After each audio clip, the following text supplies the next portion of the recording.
So, welcome everybody. This is Talkaoke. It's a pop-up talk show. It's a talk show where people sitting on the outside of the table decide on the subjects at the table. I don't know what we're going to talk about. It is the new European Bauhaus in Brussels.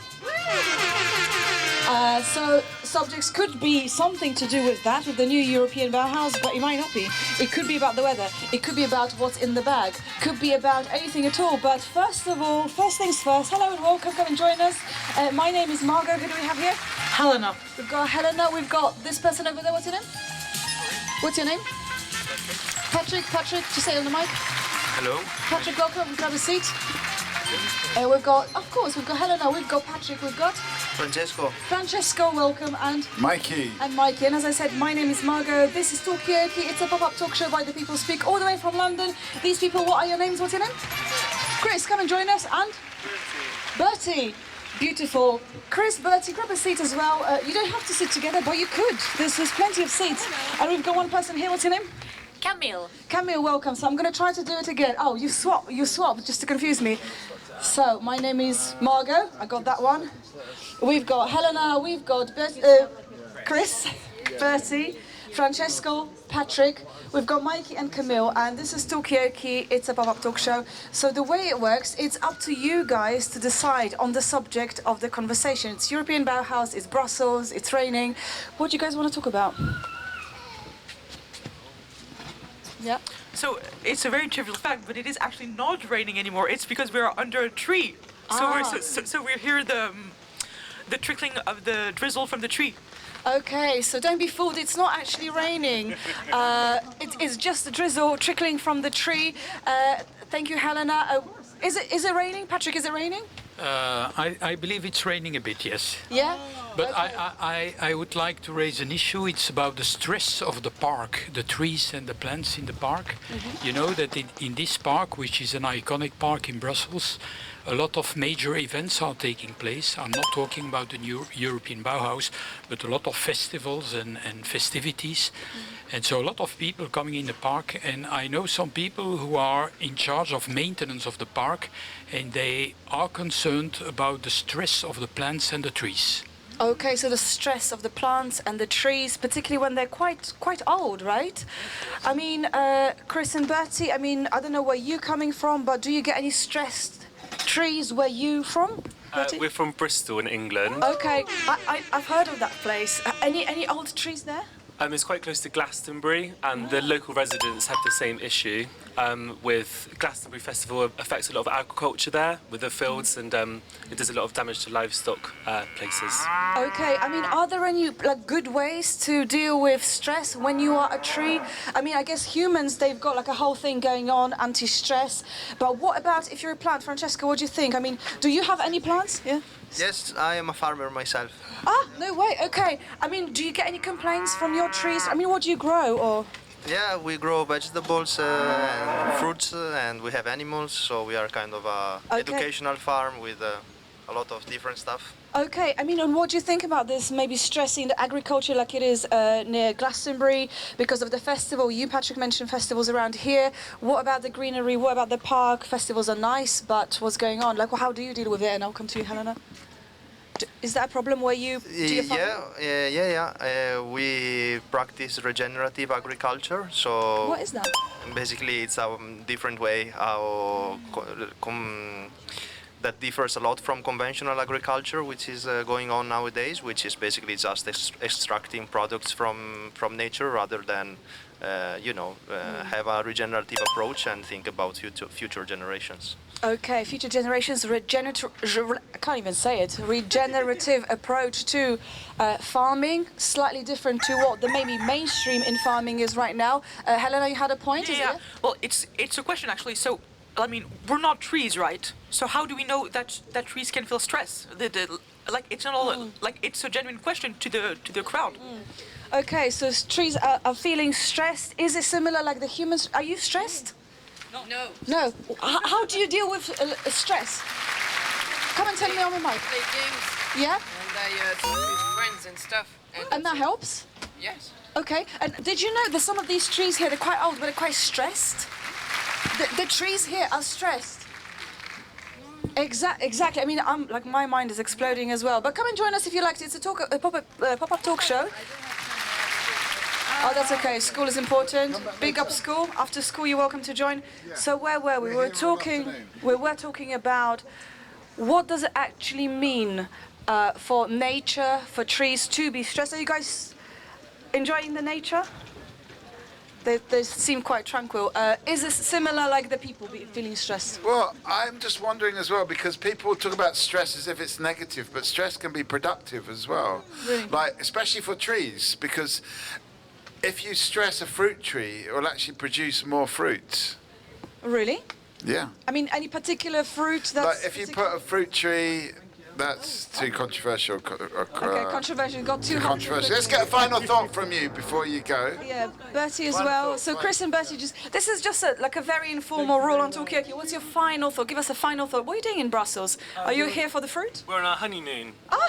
Yeah. Can I just say congratulations? Is that okay to say? Yeah. I mean, well, that's it. Well, thank you. Enjoy the festival. Is it stressful? No. It's stressful. Okay, all the way from Bristol. From Bristol to Brussels, B2B. So we've got subject on the table, actually stressed fruit. Give us a final thought. Final thought. Yeah, that's fine. Just give us a final thought. You mentioned about your farm. Do you have any fruit trees? Yes, we do have a lot of fruit trees, and I don't agree with Mikey saying that stress is helpful for. Okay. Yeah, but this is just my personal opinion. As a farmer, so probably somebody a little bit more qualified, Mikey. Just saying. Francesco, thank you and enjoy your lunch. But yes, so is stress always bad? Hello, welcome. Is stress always bad? No? No, thank you for the stress. Same here. I don't like stress. Do you like stress? Do you think there's anything positive? I agree to a certain degree with Mikey that stress can have a positive effect, but it depends which stress, to what degree, and so on. Everybody has certain limits. Trees also. So basically, yeah. But can I ask you, though, Patrick, because you introduced this idea of trees being slightly stressed. How do we know that nature is stressed? Come and join us. Have you seen any trees today? I have seen what? Have you seen any trees today? Yes, here. Yeah? And how are they? How do you think they are? They're doing okay, or they're feeling a bit stressed? Come and join us as well for 2 seconds. Come and bring your partner as well. For 2 seconds, you can even listen. You don't even have to do anything. Yeah, don't be shy. We've got Patrick, we've got Helena, we've got Mikey, we've got me, Margot. And come and join us. Is it on TV? It's going on YouTube at some point, so grab one of these, yeah? No worries. You don't have to even be on camera. You can just sit here. You're completely out of camera shot. Of course. What's your name? Arad. So Ahad, we've got Patrick, we've got Helena, we've got Mikey. My name is Margot. You probably know this person because you spoke to her just then. No, I don't. She's following me. I don't know why. Okay, random person. So, yeah? About that. Yeah. Is this a source of stress, people following you around, Arad? I don't know. Do you think you can be stressful to me? I mean, No, she says adamantly no. I think she's kind. Okay. Yes, But yes. I mean, people together, is this a good recipe for being stressed or not?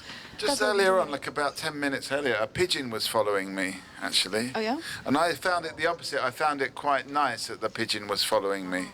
Okay. So it's not always stressful to be followed. Okay, so depending who you are followed by, that's okay, Patrick. Give us a final thought. I mean, you told us about the trees, but how do you cope with stress?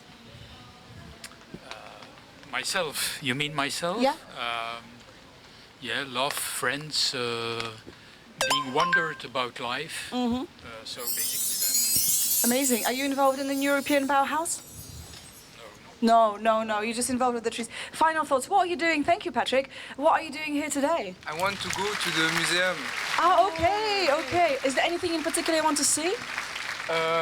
Maybe you're the person that you don't know, but they're following you. Do they know? Here. What are you seeing at the museum? Art. Art, okay. Yes. Well, that's a good place to see art, but there's also a new European Bauhaus Festival happening. It's all about European sustainability and all that kind of stuff. I mean, does sustainability ever come to your mind? Is that something that you think about at all? Or is it just art every day? Absolutely not. I'm against the European Union. Ah, okay. Yes. What's the argument against? It's bureaucratic bullshit for the new bourgeoisie. Ah, okay. And I am for the people. Okay. It is all for today, and have a nice. That is fantastic. You know what? I really love that thought. So, what is European Union? What's it good for? You know, we were talking about stress. What's stress good for? What's European Union good for? Thank you, Arad. Oh, Rush, yes. Well, I'm from Thank UK. you. Enjoy, in the enjoy. UK, they're not such big fans of European Union Oh, how come? either. We're just about to celebrate the 10th anniversary of Brexit. Uh-huh. Yeah. And so, definitely they have that particular view that Arad had of EU. There's not everyone, but some people in the UK have that view of the EU. Okay. What's your view of the EU? What's your view of EU?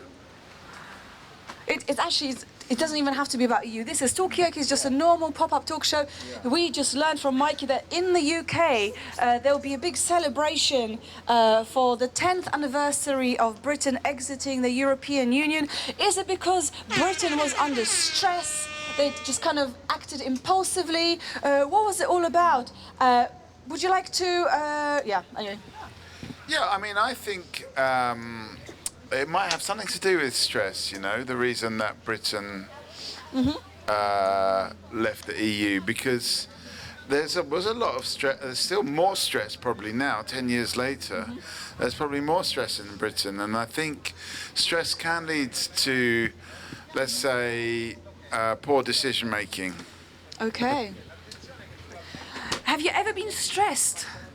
Ragazzi. Sorry, he's just speaking. Have you ever been stressed? Have you ever been Yes, the person in the middle. Come and tell us about it. This is just a normal talk show. Come and join us. We've got Helena. We've got Mikey. Mikey, Helena, just in case if there was any confusion. My name is Margot. This is Talkaoke. Come and join us for 2 seconds and then you can be on your merry way. Yeah, no, that's okay. That's okay. Yeah, of course. Take a seat. Take a seat. You'll make us look busy and we'll just find out a bit more about you. How cool is that? So, first of all, let's get some names. What's your name? Salvatore. Salvatore, welcome. And? Teresa. Teresa, welcome. And? Giuseppe. Giuseppe, so Giuseppe, Salvatore, Teresa, Helena, my name is Margot, this is Mikey, and this is the strange person, we don't know who they are.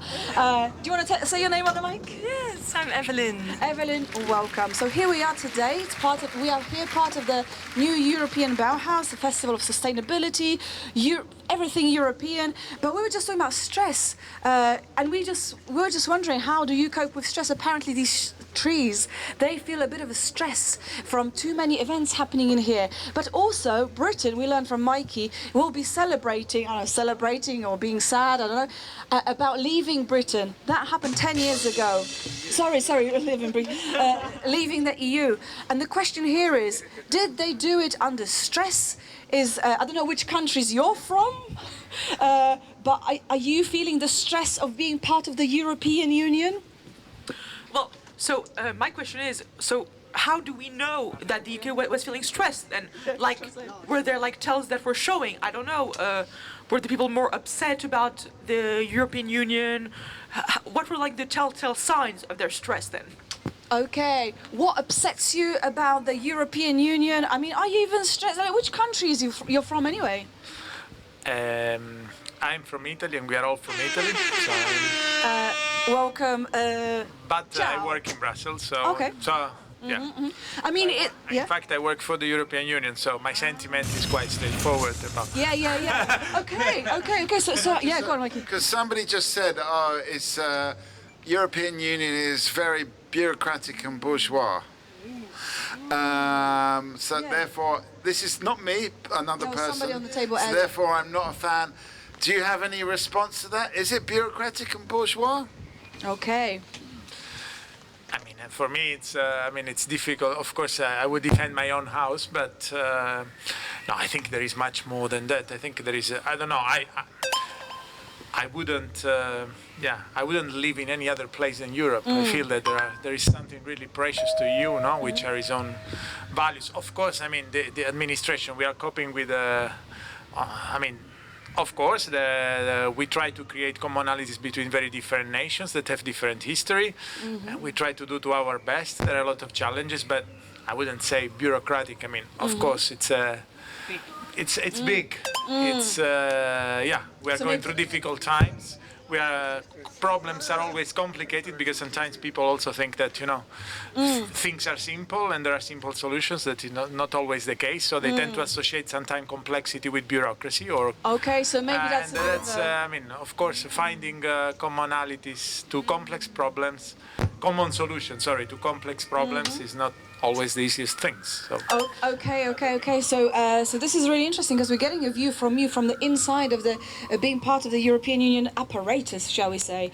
And what people sometimes confuse is bureaucracy is just a complex way of making complex decisions that involve a lot of people. And I really love the different cultures kind of intertwine. Maybe think of the trees as well, Helena. Yes. So I just had a question for you. Why wouldn't you live in any other place than in the EU? Like, what are the motivation? What are your reasons, basically? Yeah. I mean, the first one, in my view, is the fact really that, I don't know, walking through history, the fact that Europe has such a long history and culture that, I don't know, fills me with, the fact that, that you can walk in a city center and there is always something, so many generations experience accumulating together, and in a way also providing indications and support to build your own path. But this is something I really like, and also I feel that we have a special relationship to what is quality of life, well-being at work, democracy. I think these are values that are very much attached to what I would define as European sentiment. Okay. So come and join us. Are you European? You don't have to be to join this talk show. Come and join us for 2 seconds. We've got Salvatore, we've got Teresa, we've got Giuseppe. We've got Helena, we've got Evelyn, we've got Mikey. My name is Margot. What's your name? I'm Susanna. Susanna, come and join us. You don't have to be European. Like, you can be from anywhere in the world. It's completely fine. But we were just talking about history, like what, because you moved from Italy, you're living here in Brussels. These guys are from Italy as well. We don't know where everyone else is from. I know, Mike, you mentioned UK, so probably you are from there. But we were just talking about what is Europe all about? Is it bureaucratic? Is it for the people? Is it just people confusing bureaucracy with a way of making difficult decisions involving a lot of cultures, a lot of different countries? It's just a big scale, it's complexity. Also, before we were talking about Brexit referendum in the UK, it's 10th anniversary this month. We talked about trees here in the park. Apparently they're under stress. We're here part of the European Bauhaus, which is a European festival for sustainability, but also democracy, also affordable housing. There's so many subjects, but the good news is it's up to you to decide on what you'd like to talk about. So who wants to show something up? Susanna, what brings you here? What are you doing here? Is it the history? Is it the European vibe? What are you doing here? Well, I work at EIT Culture and Creativity, so admittedly I came here because of work. Okay. But it was chewing on your question. It made me think, it's so true. I'm American, but I feel very European.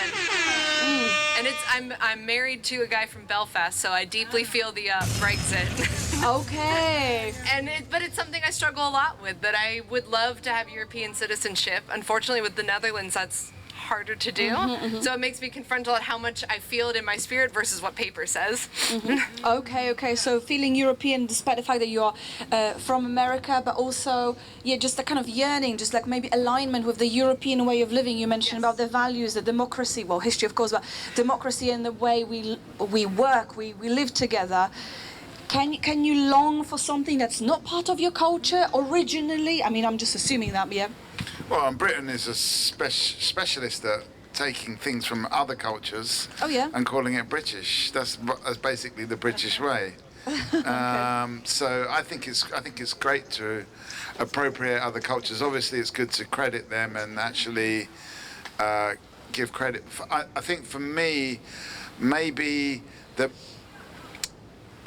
bureaucracy is kind of not given the credit that it's due, because like for example in the UK we left EU and we're like, we're going to tear up all these rules, all these legislation, well, it wasn't me saying that, but the people that, but actually what happened is they found out that they needed all these rules. So even though we're outside the EU, we've still got all the EU legislation because that took 40 years to develop. And it's all like really boring things like, you know, what should the width of a seatbelt be, or, you know, or like, how do you exchange data or stuff like that? It's very, very boring stuff. But actually you need all of this stuff. Everyone complain about it, but actually you need all these things. So, I mean, hello and welcome. This is Talkaoke. It's just a pop-up talk show. We've got Giuseppe, we've got Teresa, we've got Susanna, we've got Salvatore. Yeah, exactly. We've got Evelyn, we've got Mike, we've got Helena. My name is Margot, and anyone else, and this man as well, come and join us. What's your name? My name is Aya. Aya, welcome, welcome. And as I mentioned, this is Talkaoke, and it works in a way that you guys suggest subjects, and we just discuss them and see what happens. Talking about boring legislation. I mean, is it part of our European culture to be a bit boring? I mean, are Italians boring? Are Americans boring? Are you boring? Do you like boring things? Yeah, you really. This is a perfect talk show for you. Come and join us. We're gonna jazz it up for you. But yes, Evelyn. I think more and more we are seeing more and more rules and regulations in everyday's life, in business life. And I'm not really a fan of this because it's taking a lot of time, our precious time, when we can do much more, being much more creative if we don't have to do so many rules and paperwork. Okay, so maybe too many rules make our time shorter. We've got precious time. I don't know, what do you, Teresa and Giuseppe, what do you like doing in your spare time? But don't worry, because Salvatore is going to translate. Yes. Cosa preferite fare nel tempo libero? Teresa? Attualmente siamo qua per i nipotini, quindi accodiamo loro. Quando torniamo in Italia, le solite cose. Okay, sounds fun. Yeah, sounds just great. saying they're here in Brussels. They're happy to be here because, in fact, they're here on a visit of 1 week, and they love enjoying their grandchildren. So that's why they're here. So Wow, it's purely linked to love for their grandchildren and to spend time with them. Okay, fantastic. Yeah, go on. Anything to add? Yeah. No. No. Anything? Sì. Vabbè, mi piace tutto di Bruxelles. E poi ci sono loro per forza di cose. Mi deve piacere. Okay. Maybe a very new European Bauhaus comment, but she said that fundamentally she loves Brussels, but also she loves Brussels because places are about people, and also because grandchildren live here. So Okay. of course. Yeah, very true, very on the message. So it's about the people. People really make the city. And now, just very quickly before I come to you, Helena, Giuseppe, what do you like? Yeah, Italiano. What do you like doing? Or In generale? in generale? Ma in generale il viaggio è una cosa che mi piace, insomma, quindi specialmente venire a Bruxelles perché la trovo una città molto organizzata, troviamo le cose che non troviamo da noi purtroppo, insomma, ecco, quindi ci sono i nipotini che ci accolgono, insomma ci vogliono bene, quindi ci fa piacere stare qua. Sounds amazing to me. Yes, what do you say? Now that he loves traveling across the EU, and he also say that he finds that Brussels is overall a nice city to enjoy, and that they find also nice things that they don't necessarily see because they come from Calabria, which is a super nice but also a region with some problems in Italy. And of course they see also things that work much better here. Okay. È pure molto bella, abbiamo un mare stupendo, eh? Great to see. I got that. Yeah. Well, we must visit. So this is a pitch for Calabria. Please go and visit. It's very, very good. But you mentioned it also has its problems. I do wonder whether people like going to places where you can't see the problems. Maybe it's nice to not see problems. You can really enjoy it. Aya, what do you think? Are you from Brussels? I'm actually Moroccan. I've been in Brussels for the past 10, 11 years. Is it a place where you don't see any problems? It's nice? In Brussels? No, I think you do witness some problems. But it's also normal. I think hiding the problems would be a bit maybe hypocrite. Okay. So maybe hiding problems would be a bit, solving them would be good. Hiding them is And what do you think about this idea? Is it the same like being from Morocco? Is it for you about the people who are around you, or is it about the place? What kind of starts? Like, what's the main thing for you when you go to places or where you decide to move? I decided to move because of studies. Then I stayed because I got opportunities to stay. I think it's mostly about that, regardless of the people. And I mean, yeah, Brussels doesn't have the best nature in a way. Like if you compare it to, I don't know, Italy or Morocco, we are a bit lacking that. Yeah, but then I think just following the opportunities regarding jobs. Okay, so jobs and opportunities, I guess that's a factor that's important to you. Yeah? At the moment. At the moment. At the moment. Okay. So, yeah, but now being in June with this weather, I'm like, maybe my priorities are not... Okay, maybe it's nature after all. Maybe it's about the sunshine, you know? Listen, I get that. So you're talking about opportunities, talking about what brings you to places, what about the problems, troubled areas. Do we prefer not to talk about it? Is it better not to talk about it because we can save our time and our mind space for just being happy, being alive? Well, I did have a question for the table, basically. Yeah. So, like, is there possible to find a place where there is just as much nature as there are like opportunities, as in like job opportunities, like abundance, exactly, abundance, culture, and everything? Like, can these places exist? Are they possible? Yeah. Okay. Okay. I've heard. Yeah. Go on. What's Just the place? Switzerland. Okay. This Talkaoke is also welcoming people from Switzerland. That's not a problem. But yeah, I mean, what is the stereotype about Switzerland? Is Switzerland really full of nature, opportunities, money? Like, what is it? Is it some kind of like? Because is Switzerland part of the EU or not? Come and join us, guys, if you want to. No. Should it be, or would it just put the European Union into shame? No, they can join us. Yeah, okay, we are welcoming here. You can join the European Union even if you're from Switzerland. I mean, it comes back to the whole bureaucracy thing. I've got to say, I'm not a fan of Switzerland because there's too many rules. I'll ask you final thoughts before you go. In Switzerland. And you can't do anything. Final thoughts. Let's get some. Okay, so if everybody's going, that's fine. That's fine. You don't have to stay here all life long. I'm sure there are other things, and the sun is coming out. But do give us a final thought before you go. It could be about something that we discussed here, something about the festival, something about anything at all, or completely brand new thoughts. Susanna, you grab the mic first. Oh gosh. Final thoughts. I came here to talk about innovation, and I realized I left here feeling less certain that I know what that means, but more excited to talk about it. Okay, but innovation in any particular area? Well, exactly, that I feel like we well, don't agree with what it means. That it's like, is it about tech? Is it about money? Is it about social good? Can it be all of those things? I mean, do you have like an inclination? Like, is your heart kind of pulling you in a particular direction, or are you completely confused? I think that I work in a field that wants it to be money, but my heart wants it to be social good. Okay, well, this is a perfect talk show for you then. But do stay in touch, and I hope you get closer to answering your question. Or maybe not. Is it about finding the answer? Is it about the exploration? Yeah, come back in a few years' time. But enjoy the festival. We're here until 5:30. Final thoughts? Thank you so much, Susanna. Salvatore, on behalf of... Personal, on behalf of everyone. Yes. No pressure, yeah? Okay, yeah.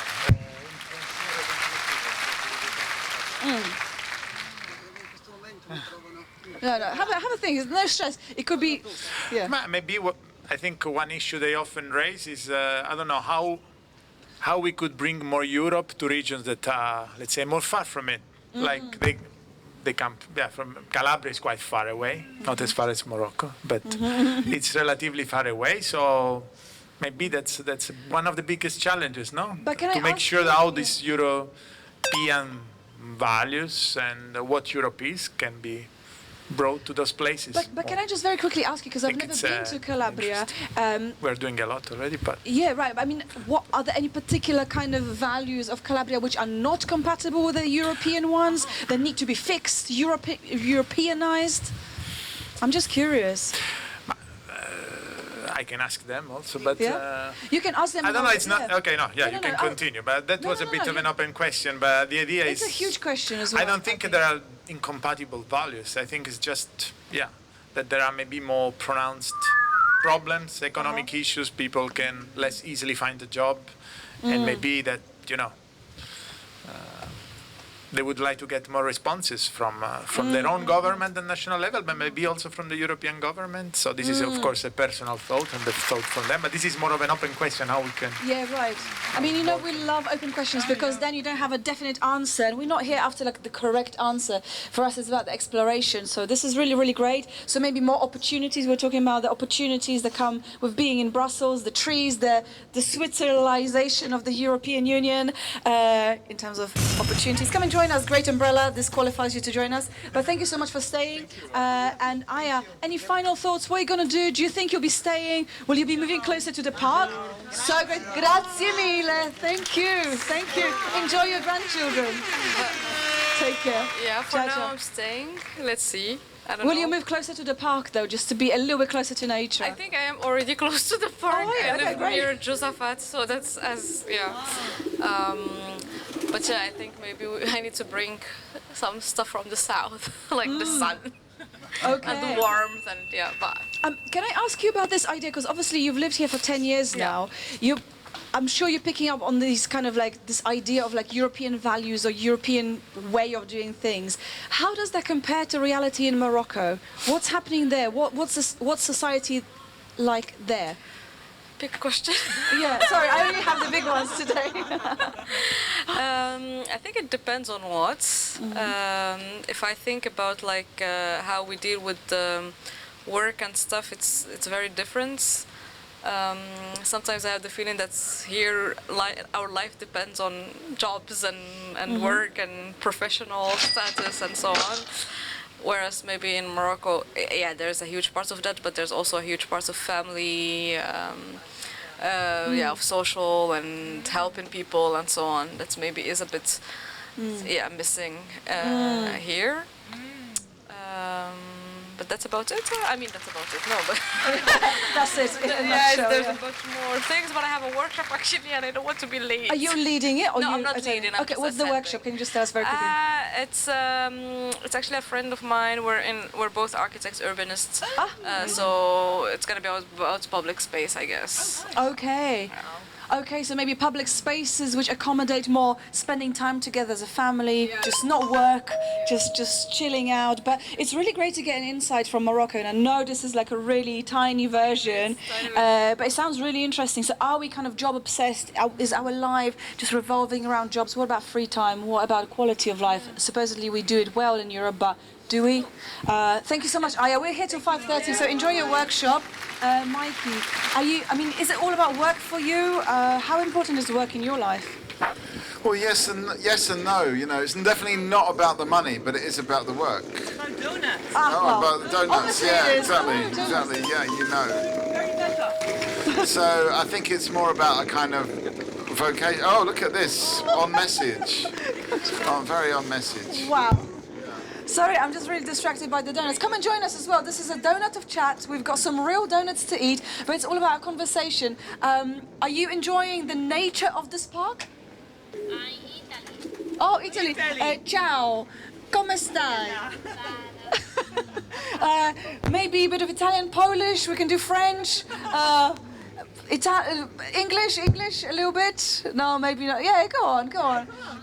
Don't be scared. We're talking about donuts. We heard about Calabria. Have you been to Calabria?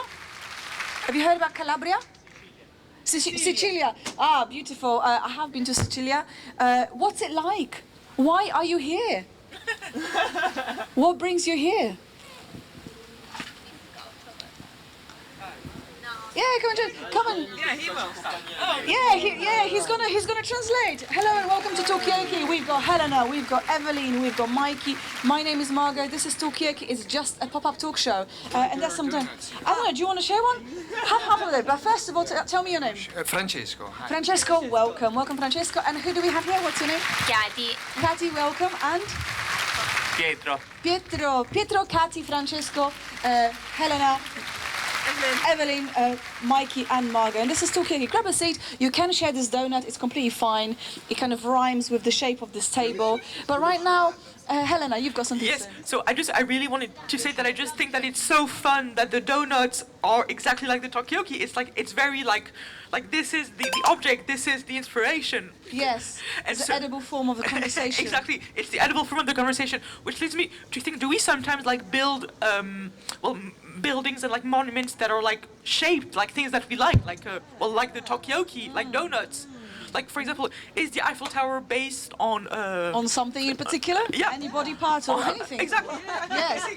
Okay, so we're talking. I mean, it's not completely a silly question because this is a new European Bauhaus. It has something to do with architecture, urban planning, and so on. I mean, Francesco, where you are living, I don't know where you live, but are there any monuments that you particularly like? So actually I live in Brussels, okay. and if I think about monuments, I must say, well, I like the Arc here in the park. just around the It's not corner, bad. yeah. I mean, it's a nice structure, but I don't know if it resembles something that I would like to see around. What does it resemble to you? What is that shape? Like, does it give you any kind of emotion, any reference visually? Well, actually, the only reference that I get is from Berlin, I think. Ah, It looks okay. like that. But I don't, sorry, I killed a spider. That's okay. That's just part of life. Death is part I of should life. have tried not to kill it, but it was just Francesco, going around. it's sorry. okay. It's we're not gonna judge you. Okay, so you live in Brussels, the arch, but it's just echoing the arch in Berlin? I mean, I think you've got some really fun buildings in Brussels. You've got the Atomium. Have you ever been there? And in a way, that is in the shape that is inspired by something very small, the shape of all reality, isn't it? Is it a carbon atom? You see, I'm not, but... You're not from around here, I'm so not from obviously you around don't here. know, yeah. I don't really know carbon, but... I think it's good. We haven't got as many fun built. We've got one building in the shape of a walkie-talkie But where is that? in London, and another one in the shape of a gherkin.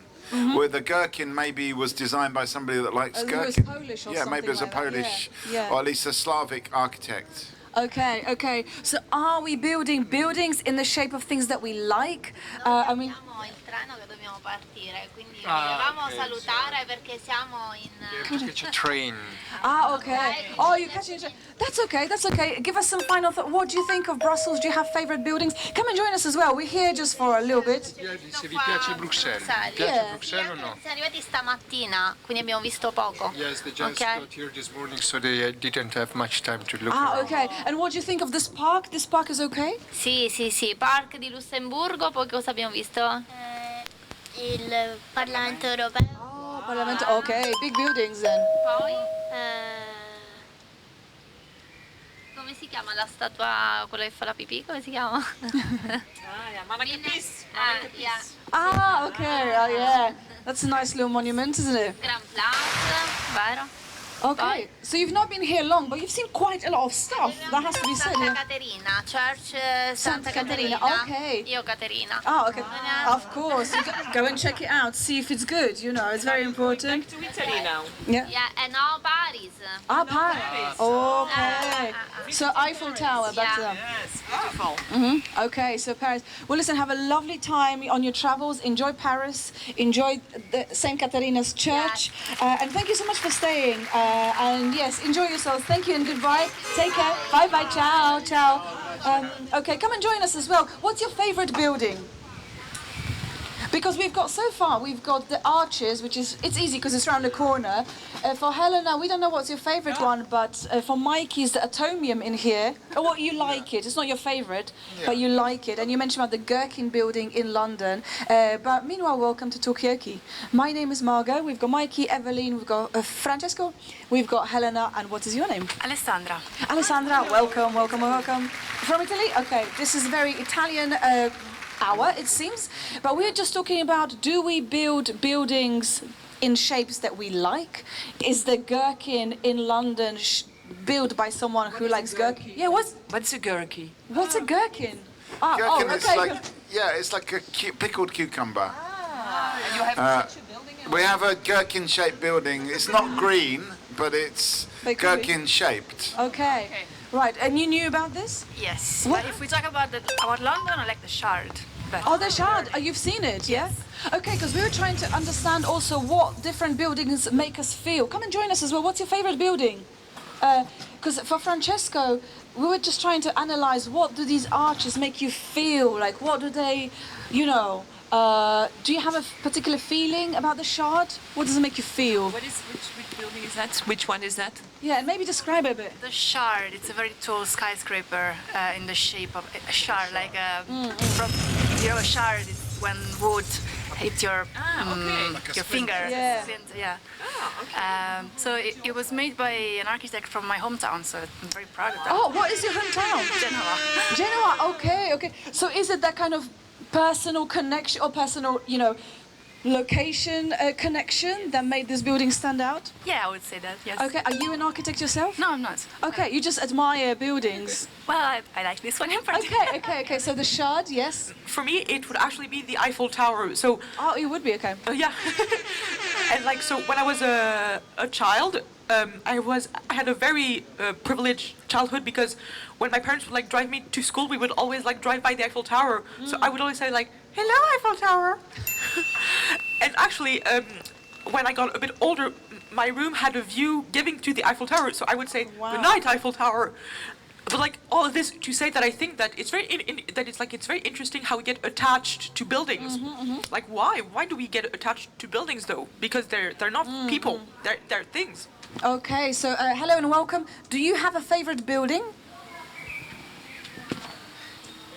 Yeah, come and join us for a second. We've got Helena, we've got Francesco, we've got Alessandra, we've got Evelyn, we've got Mikey. My name is Margot. What's your name?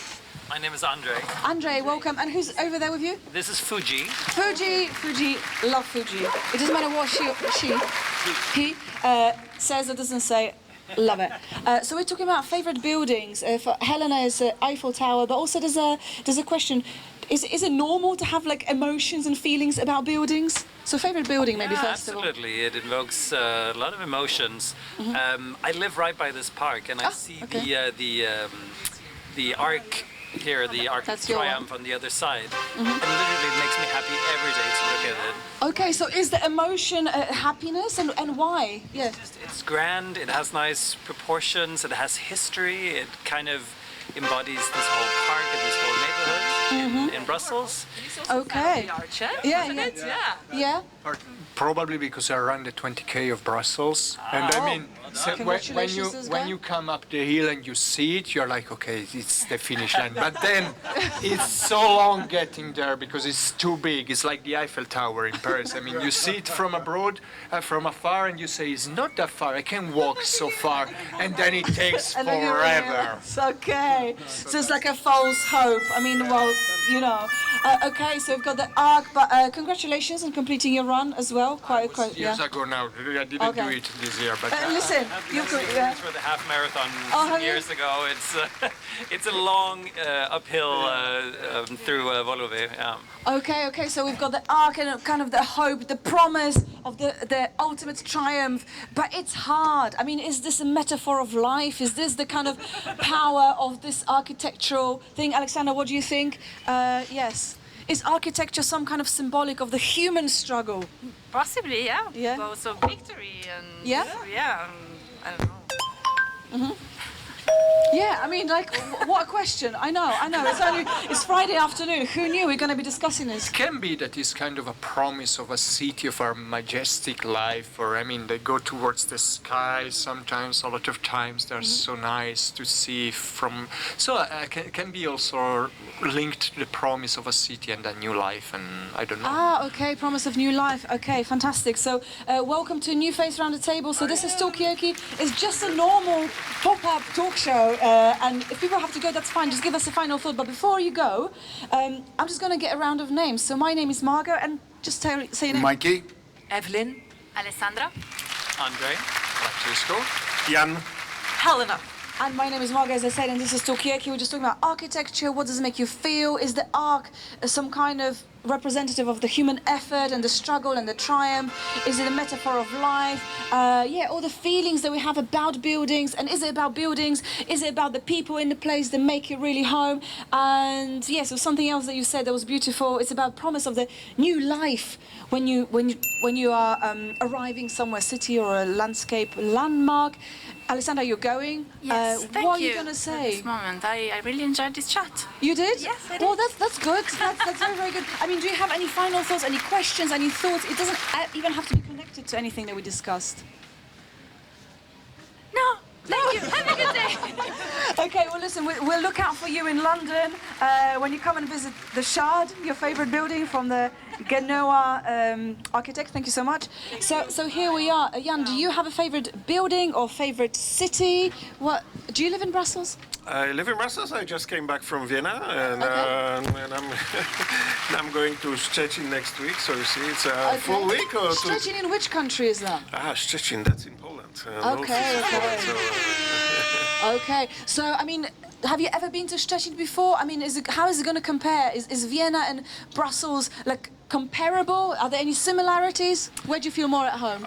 Oh, there are similarities, but of course there are differences because they have developed each at a different stage. And urban planning, that is something that is a core issue of having a coherent city. Okay, so urban planning. Anybody here knows what urban planning is? Andre, yeah, Mikey. What is urban planning? Because I'll ask you, Jan. Come and join us. I mean, I don't know. I've been in this exhibition. I've seen like lots of maps.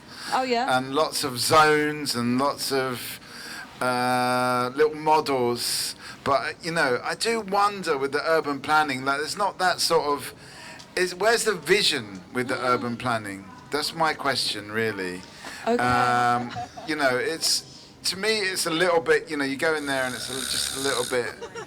I know it's a very important job, but it just seems a little bit kind of. Let's say technical and not, you know, there's not, like people want to see these big buildings. I don't know if you've ever been to I was thinking of what buildings I like, and there's a town in Poland that my favourite building in Poland is this wonky building. Which one is that? It's where? in Sopot. Sopot, wonky building? There's like a wonky building, he's going to know, but okay. It's just more fun. It's just, that's what I'm saying, it's a bit more fun, it's a bit less kind of like, you know, squares. Okay, so is the urban planners on the mission to make all the cities square? I mean, do you guys now know more about what urban planning is? I mean, are buildings fun? Can you have a fun building and still perform a serious function? I don't know, for me urban planning is more linked to, I mean, how you structure the city and making functional but at the same time livable. So, okay, the structure of the buildings is okay. I don't know how much urban planning goes into the looks of buildings, if it's more focused on functionality. So it's more about how it all kind of pulls together, the different how it works. flows give. For example, I don't like so much that up until now we always plan cities around cars so much, while now probably it's more interesting to think about different kinds of mobility, particularly in the city center. Maybe don't like have horse riding, for example. These huge avenues just thought for trucks, and now, I mean, moving around in the city, if you have trucks in front of you, is terrible. Yeah. So I don't know how we would want to try to change that a little bit. Okay, so are we still designing cities to suit the cars? What about the dogs? I mean, is Brussels a dog-friendly place? What's the urban planning like for the canine? I think if you find the right neighborhoods, with the right parks, Brussels is actually pretty good, and the people are very kind in general and quite laissez-faire around dogs. So I find that that's a nice mentality. I'm from Denmark, and sometimes people are, I mean, they're very dog friendly, but sometimes a little bit more uptight about rules and, you know, being so it's a perfect place for urban planners in a way, Denmark. Yes, very much so. Okay, good. I think on the urban planning, it's also, there's certainly a question about having an overall vision and plan indeed, and maybe even a dream for how you want your city to develop, but then you have these discrete individual choices, obviously often commercially driven by each and every building, you know, how to maximize square meters, usage, etc. And I think sometimes the two are a little bit mismatched. That, you know, we go for the optimization of each project by a certain developer, but then the overall vision sometimes lags a little bit. Okay, so this is really interesting. So is it a bit lame to start with bigger vision, or is it okay to start with a vision, but in the end, it's not about the vision, it's about who profits most, or what's most economic, or what, you know, is driven by the kind of individual choices, like you said, you know, and is it a problem in Poland to have, do architects and urban planners, do they have a vision to make all these like wonky buildings, or are they also a bit like Danish about it, a bit like rules and regulations? Oh, that has changed over decades. So Yeah. because, but I think it's an issue for every European city. So that's what has been rebuilt in the 50s, 60s, and what happened afterwards. Well, here at the festival, we can see interesting examples how cities are being reshaped by common workshops and discussions on redesigning again. So former industrial areas or how to integrate schools better. So it's really, really interesting. So. So it's quite a good place to maybe get inspired, maybe kind of enhance your vision. Yes, Evelyn. Yeah, I think the same. Do we need more buildings? I think we have enough, but we have enough empty spaces that can have a different function. Okay. And also squares, open squares, and all of that. We can get rid of a lot of concrete. And reshape also the open air spaces differently. And I think that's what we need, not more buildings. Okay, so reshape what's already there. I mean, are there any particular obvious places around Brussels? I mean, I guess everybody knows Brussels somewhat. Jan, you know Brussels a bit? Yeah, okay. You guys know Brussels somewhat. I mean, is there an obvious place that, like a square or kind of, you said airspace, like kind of open airspace, that could benefit from being reshaped, reimagined? Maybe it's not really living to full potential. I mean, I don't know Brussels at all, really, but I've just. But you don't have an opinion anyway, that's fine. No, I've got an opinion because yesterday we came from the park and you go to the metro station and there's this huge concrete field that's just completely pointless. What was that? It's like is it called Schumann or something? Schumann. They are actually redoing it. Are they gonna make it more green? What's the idea? Because at the moment it's just like it looks very barren. Okay, According to a couple of plans that I've seen, they will try to put a new UFO on top of it. A UFO? Yeah. Is it going to be a green UFO or is it going to be concrete one? I'm not sure, but no, Wow. they are trying to reshape it a little bit. And there are a couple of plans, but I think it will take a couple of years still. But in Brussels, there is a place that they are trying to requalify it, and it's pretty nice. It's not far from where I live. The old barracks near the station, Etterbeek station, the train station, and they're trying to reshape it, and they're doing kind of a good job. The only problem is funds that are not readily available all the time. But otherwise, I mean, they make it open to social companies, to the universities, which is nice. There is a lot of life there during summer. They do concerts, open air concerts and screenings, so it's nice. Okay, so maybe reshaping the barracks. I mean, is it a smart thing to do to reshape the military buildings in this day and age? Yes, it is. And I think if you evolve the people living there already, and you do a lot of things, and attract all of these people, I think they will fund your projects in a sort of co-funding initiative or whatever. Although it's very small money, they contribute to their new area where they will be living or participating at. Okay, so maybe it's about creating co-creation. Andreas, you're going, and Fiji is going as well, I guess. He's not staying, right?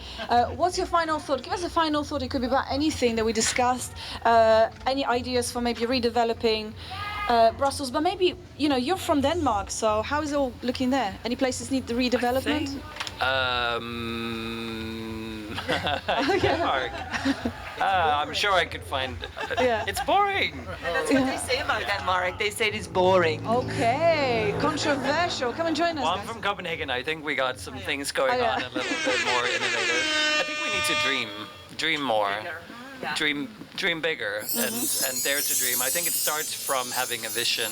Like, it's not just going to come from each individual building or little plot being redeveloped. I think we need a vision, and we need politicians that maybe dare to also have visions. Okay, so urban planners, but what about politicians? Is there political will to redevelop the barracks or create that vision, right, Mikey? I just want to know what urban planners dream about. I mean, I'm a pop-up talk show host, and I mostly dream about my van getting stolen or something like that. But I want to know what the urban planners actually dream. Okay, I mean, what do you dream about before you bounce? Andreas, what do you dream about? What do I dream about? What a is it? nice place for a city for humans, Hmm. not just for corporate or for you know whatever concrete, and Yeah. and for dogs as well. I Yeah. mean, they also support our humanness. So yeah, Okay, I mean, and the someone was saying like walking. And moving about in sort of a non-automized, automated Yeah. way. I think that would be lovely. Okay, so human city, place for walking, for being human with animals, but also not some kind of playground for corporations. Down with the corporations? No. I think they do it.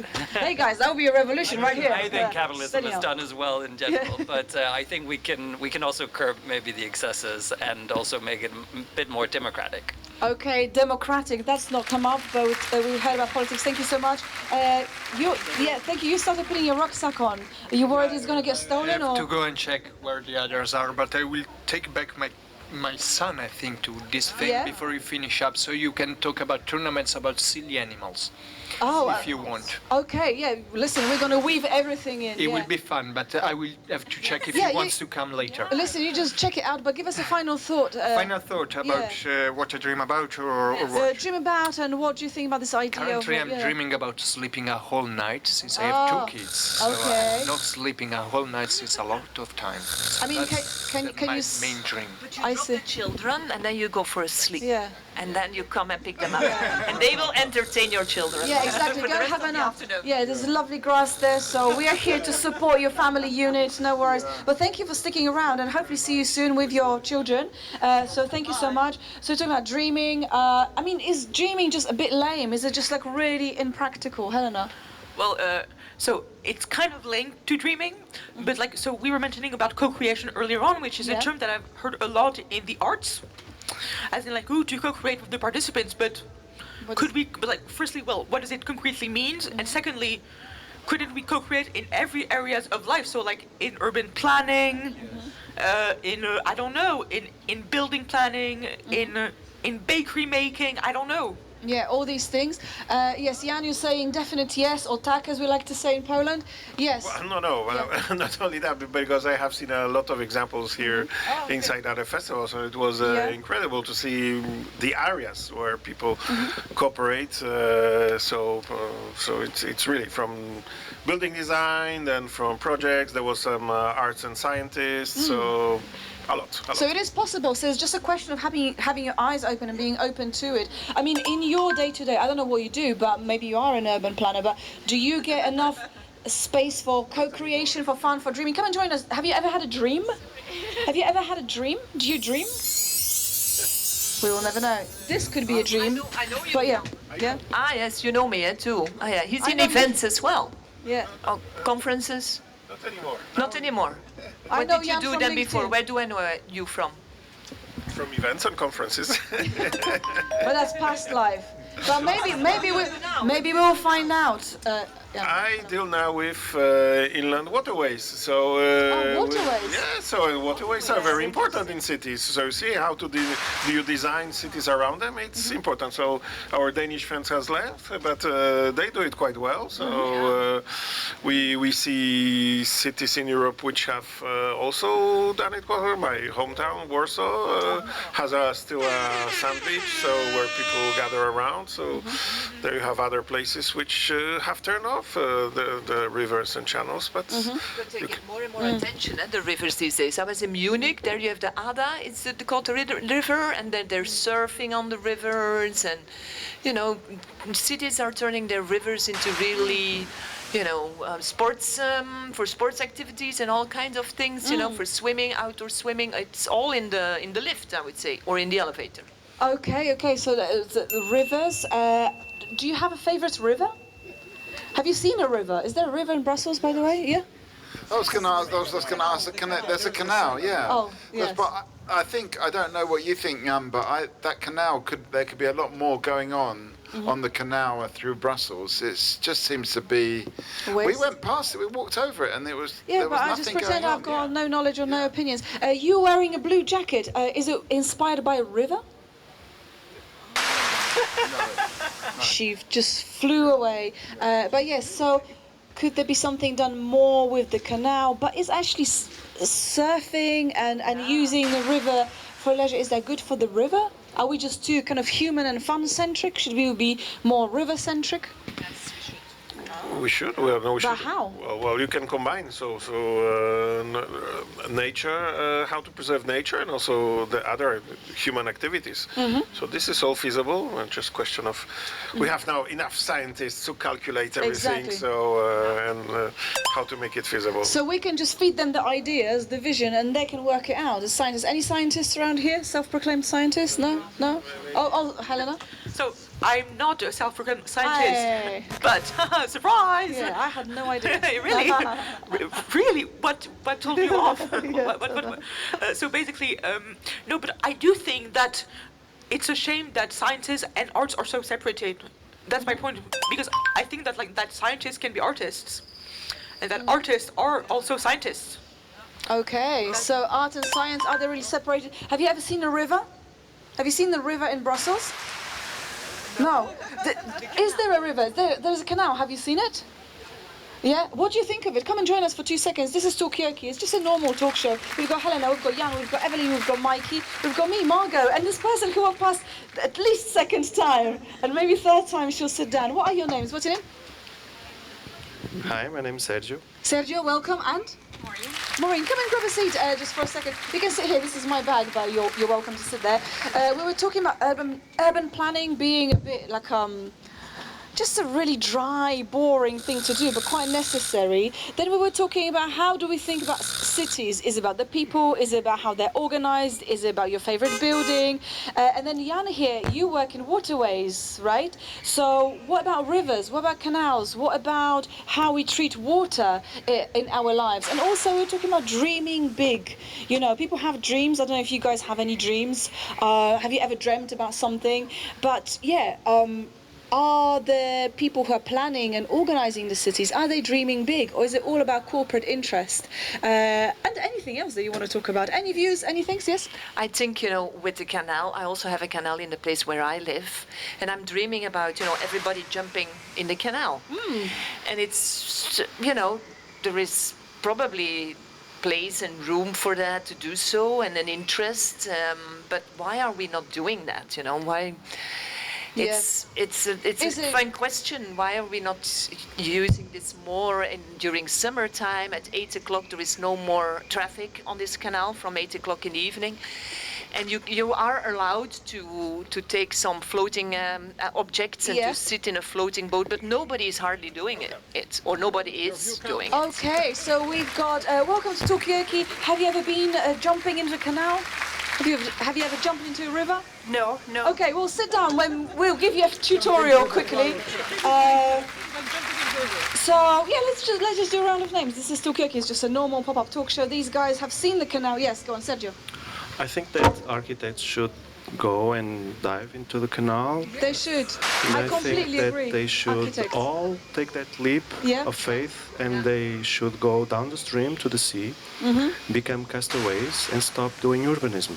Okay, what about you? Have you ever been in a river? Have you had any kind of new ideas from going into the river? How many do you want a second? Hit me with one, and then we'll see how we go. Okay. Regarding water and rivers? Anything. Could be anything. Stop polluting them. Stop polluting. Okay. So architects, take a dive.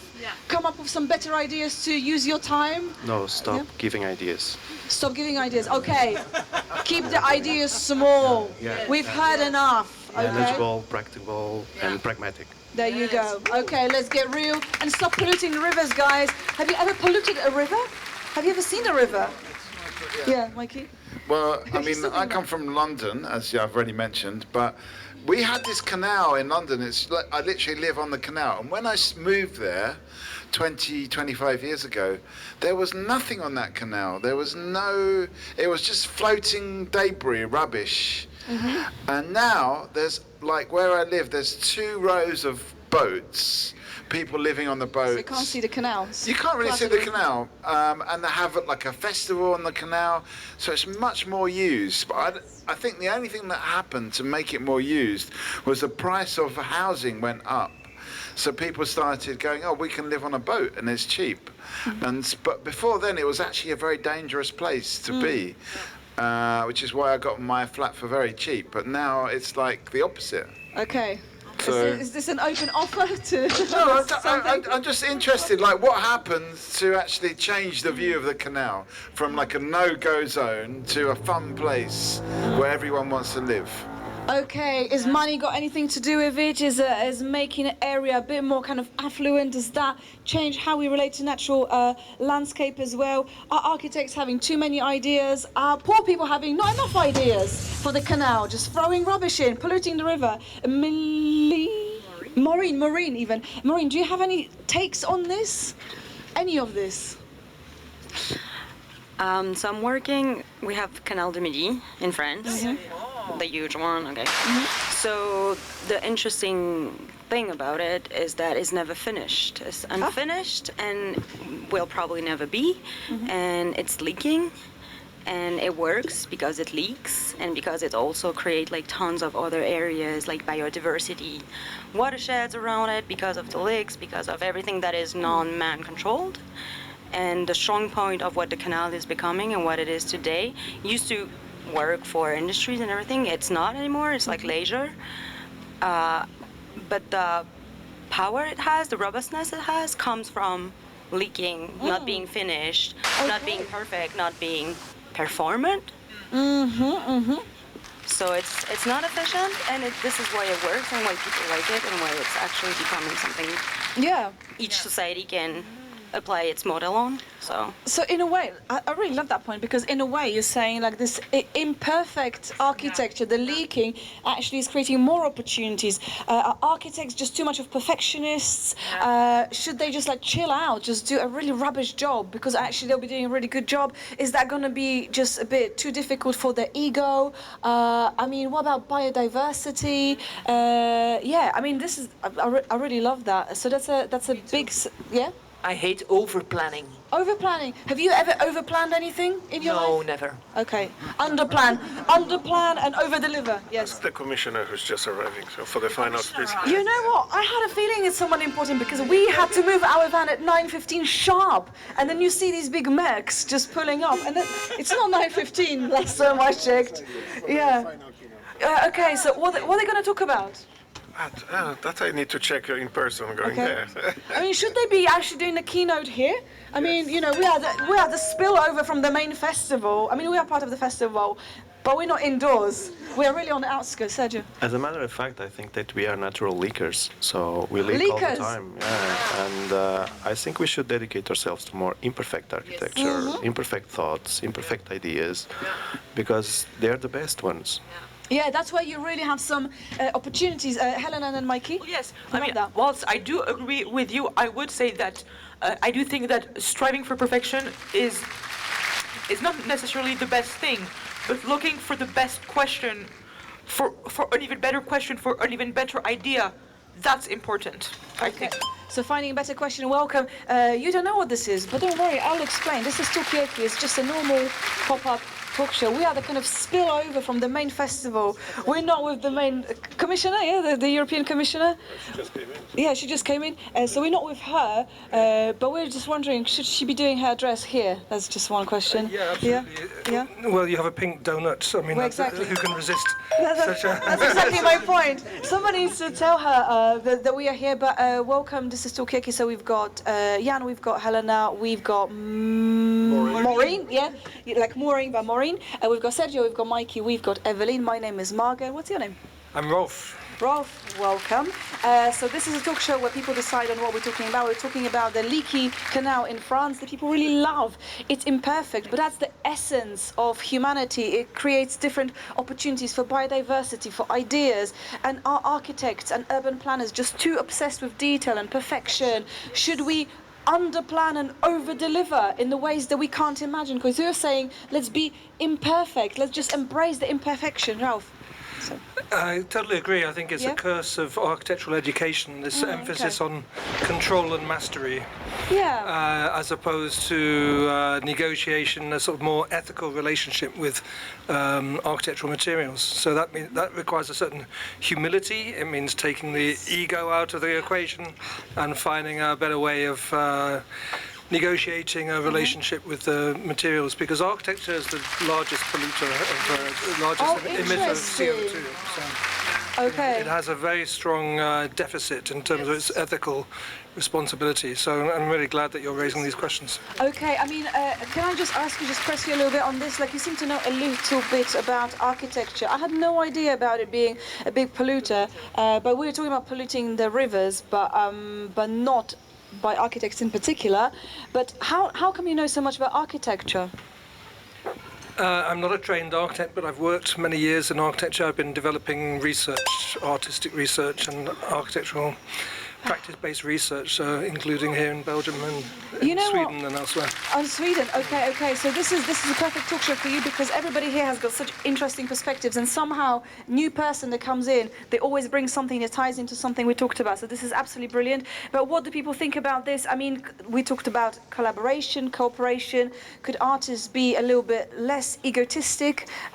Could they be a bit more artistic? Could they have a better relationship with materials? I mean, do we understand materials? Do we need to understand materials, or is it more for the architects? Yes, Evelyn. There is enough, as you were saying, there is enough materials. And I read today that there are two sisters from Gaza who turned all of the débris en français, what is it, bricks, which is with the wreckage, which is all there laying in the streets and which is all grey, and it's a lot of material.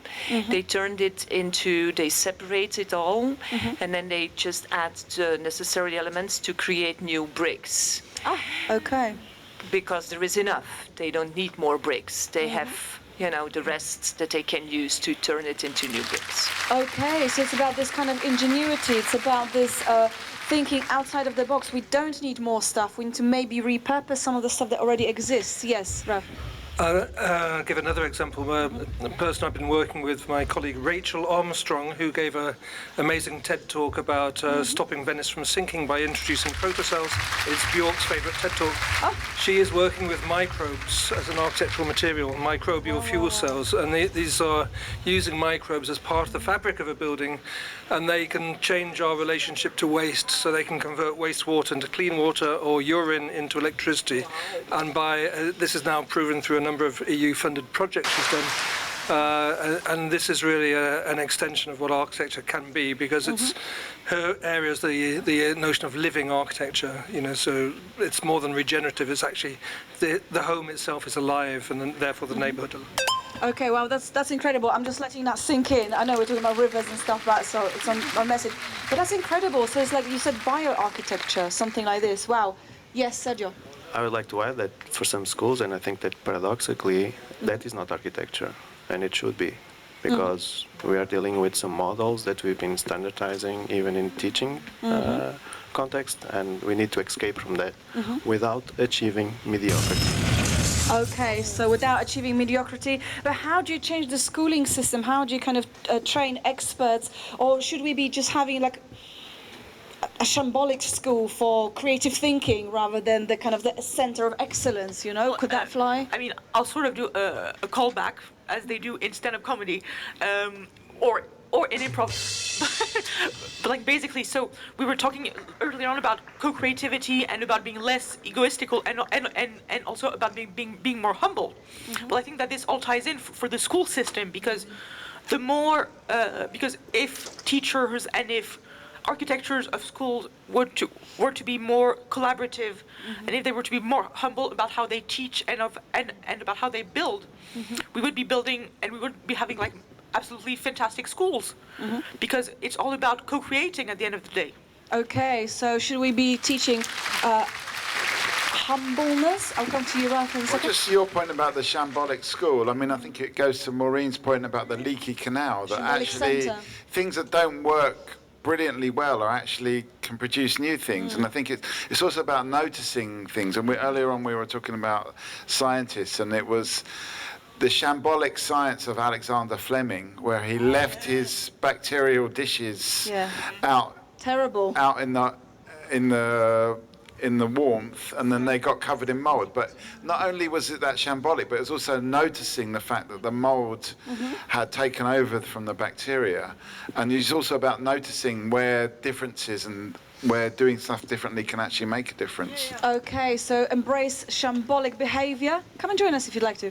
I think that noticing a difference is spot on, and but I wouldn't say it's shambolic. I would say it's experimental. So you replace a culture of connoisseurship with a culture of experimentation, and then you allow people to, you know, extend the field by adding other parts to it. Be curious, you know, make mistakes, fail, whatever. Leave your equipment out to see what happens to it. But can I just ask you? But how do we achieve that shift? Do we need a generation of these architects, these experts, these connoisseurs to simply die out? Sorry to be brutal. Or is there something, some kind of a way that we can kind of seep into their brains to make them change ways? Empower the students. In my experience, the students are much more advanced than their teachers in most cases, and so. Make where they're more advanced in technology and AI and materials, and they're thinking about ecology and environment and so on. And the teachers are repeating stuff that they learnt in the 90s or even earlier, and it's outdated. They should step aside. Okay, so just do like a quiet kind of shove the teachers to the side, let the students take over. Jan, you've got views? Well, now in education you see the flipped classroom principle, so that is becoming being put more often for certain things. So is that a flip? So we need to turn the voice down. It's the students that are taking over the Is it called flipped classroom. So flipped classroom. Yeah. Okay. I mean, I'm sort of being slightly ironic, but 1, 2. There's another way of thinking about it, which is the teacher's role becomes to encourage, identify your learning needs, and then identify a way of solving your learning needs, and the teacher becomes a facilitator to help each person pursue their agenda. So the teacher is a person that can put in place the frames, the references, the methods, and so on. But it's not the content deliverer as is the old. It's a facilitator. So yeah, it's a research-led sort of way of thinking. I mean, should we be thinking about some kind of like counselling for all these kind of ego-driven experts as well? I mean, are we, is that going to be easy to achieve? Basically, Helena. Yes, thank you, Margot. Because I'm just getting so excited that I'm barely sitting still on my chair now. We need to turn it down. Sorry, I'm sorry. No, it's fine. We've just been asked to turn it down a little bit because of the speakers. Yeah. Okay. Is that okay? So we organically turn ourselves down. Okay. Is that better? Yes. Okay. So basically, yes, I can barely sit still on my chair because I'm so excited by the conversation.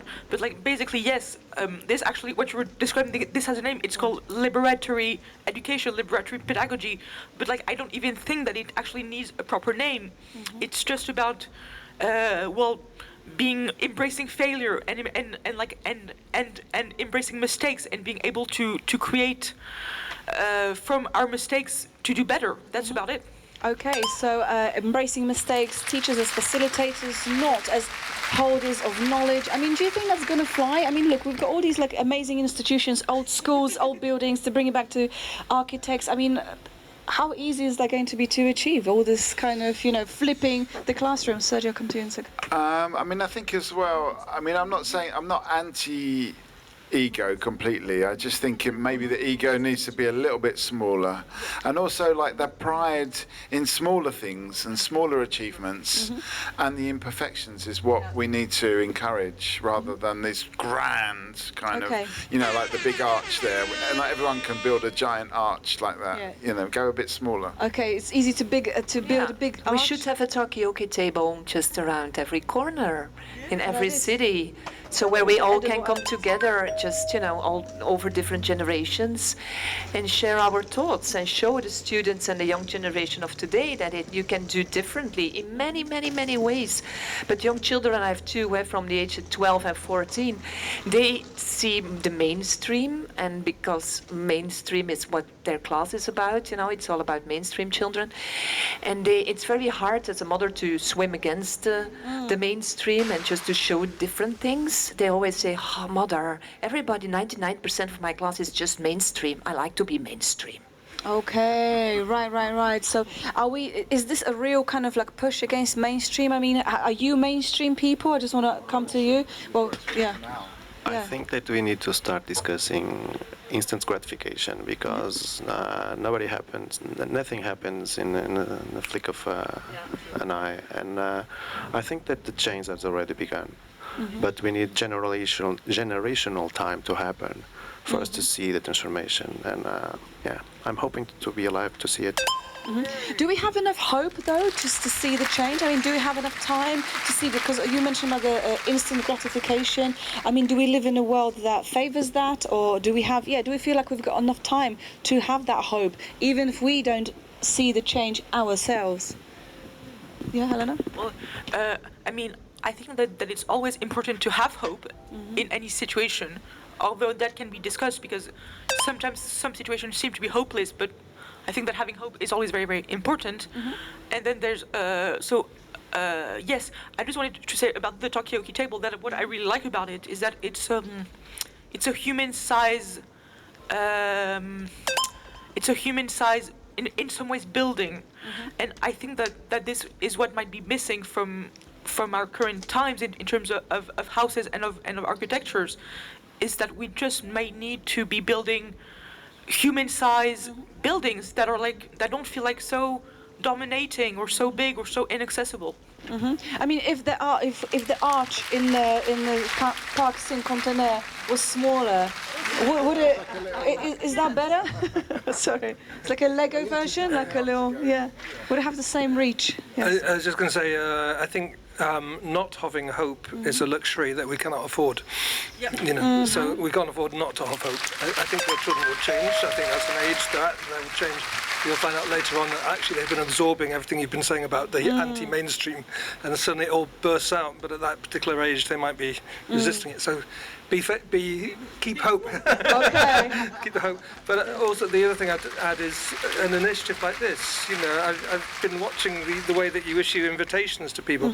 It's really inspirational. You're so good at doing it, and it's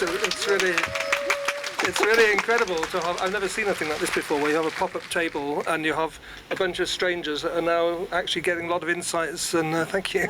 That is us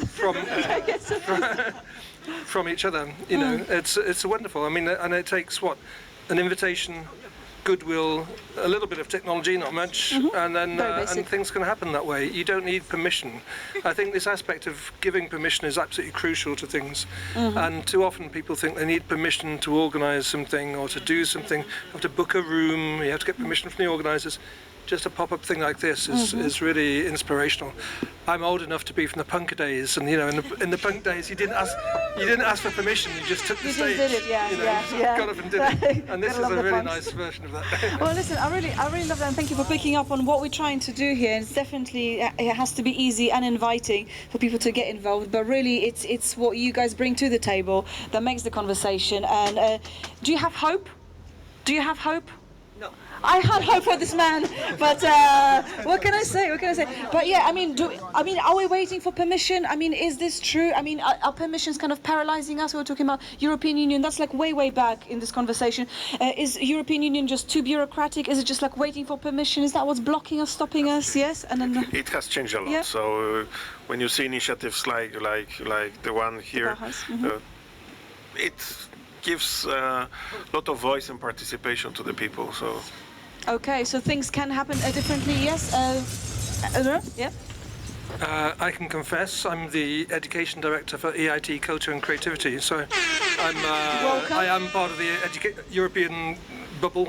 Okay, yeah. And so change is coming, I mean, I think that this is one way of doing this, it comes best of all bottom up, but I think the combination can accelerate things as well, so.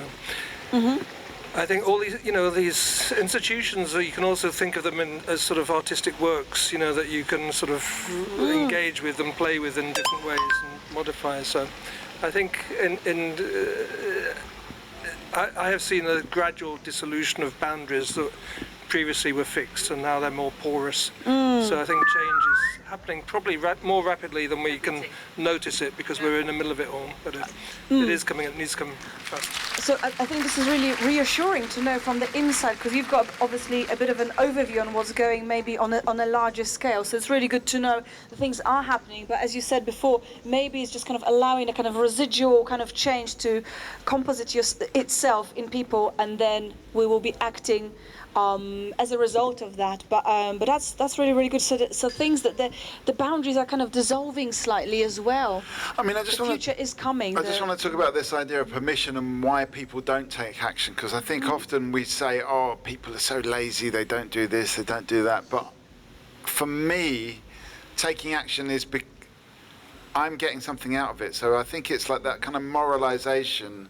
Sometimes we moralize the people that just sit and do nothing, but it's actually because I feel like the proposition or the reason why they're not doing stuff is because it's not framed in the right way. It's kind of like they don't know the reward they're going to get from going and doing stuff rather than just being on the phone scrolling.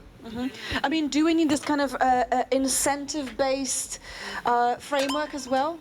I think that is a disappointment in itself, because if you expect that everybody think as you and do and change and participate, then you will fail individually.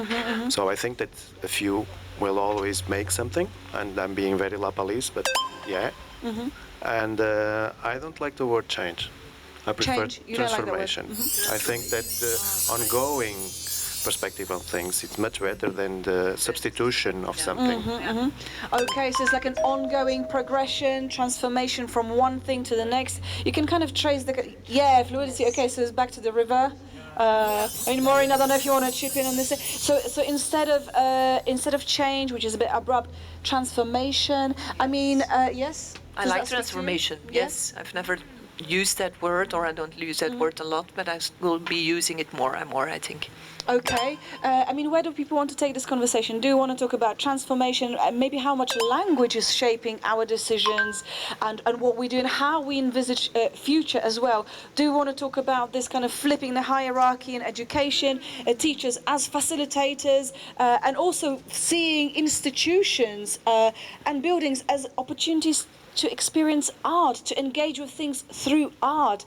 Are we just, do we want to talk about this kind of moralistic approach to people are lazy, people don't understand, we should want to achieve transformation on the global scale? Is that just a flawed way of thinking? It's just, or anything, or rivers, trees, anything, Jan? Well, for me, time is shaping my decision making, so but no, sometimes just give a person a dice, then we'll make the move. So. Okay, give them the right kind of contraption to help them. Yeah. Okay. Thank you for rolling the dice in a way that brought you here today. Dziękujemy bardzo, and have fun in Szczecin, of course. Okay, so yeah.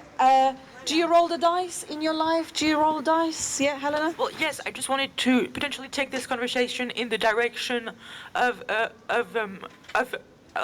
education and of teachers, etc. Because what I was thinking is that, everybody smile, act normal. So what I was thinking is that, if we want for teachers to become better teachers and to become more of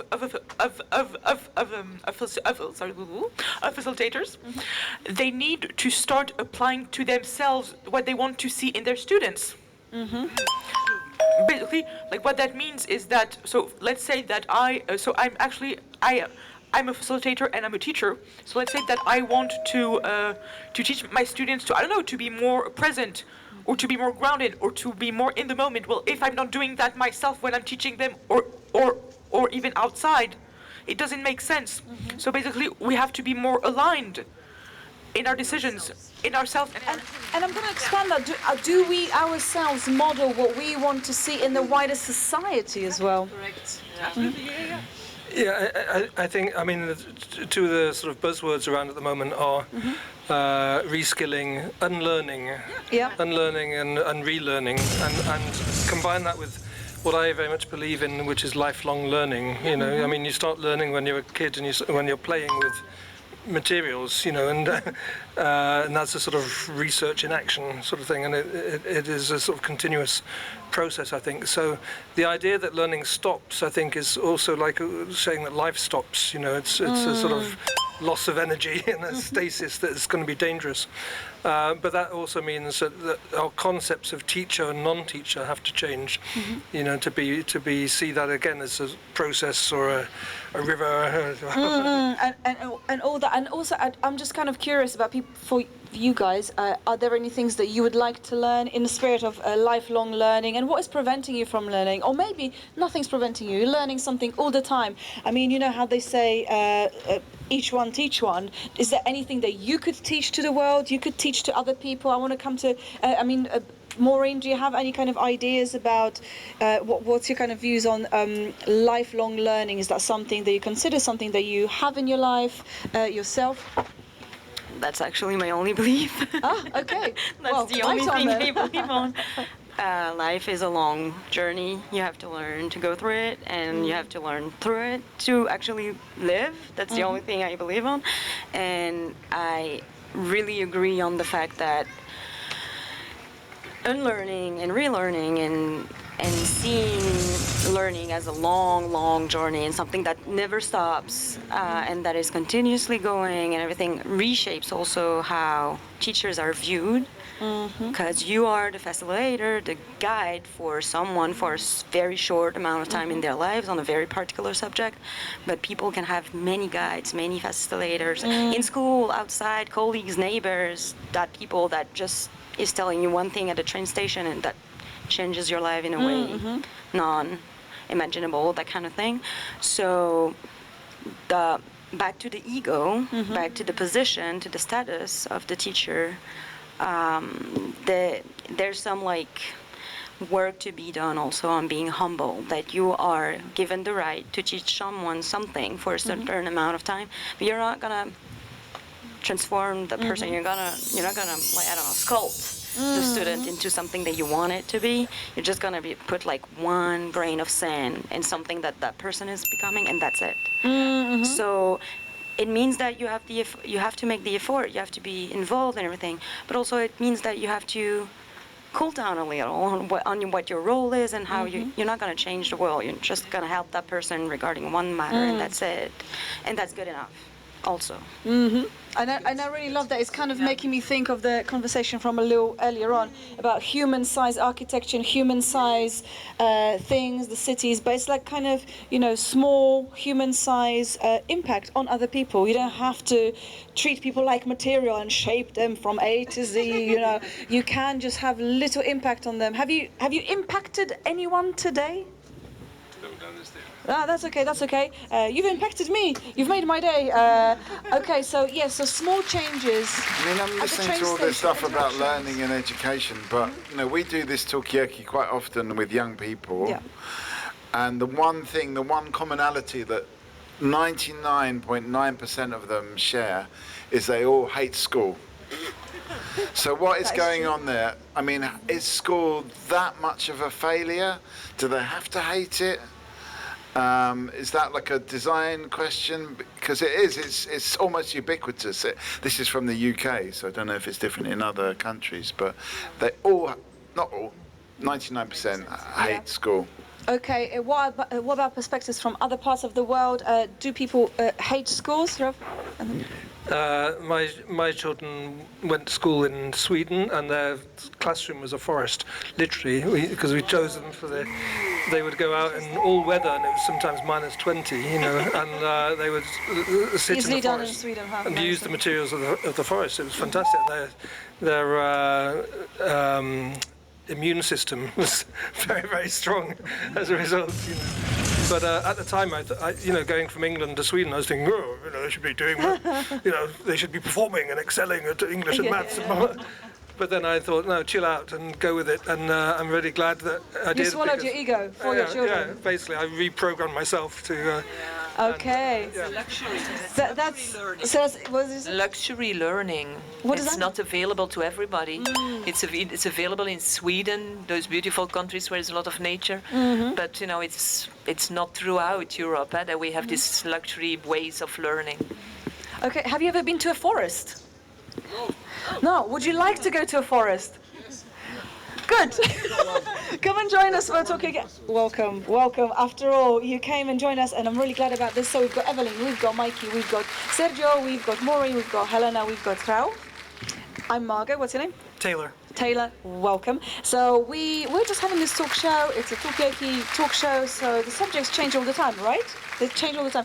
Most recently, we've been talking about kind of reducing your ego, not wanting to impact people, change their entire life. We're talking about school and education. Maybe there was this kind of model of mentors, that you've got one mentor for whole life. But what about just changing somebody's life by just suggesting something at the train station? How about that? Also, we learned about in the UK, apparently 99% of young people hate school. Why is that? Is the school got it wrong, or is it the young people?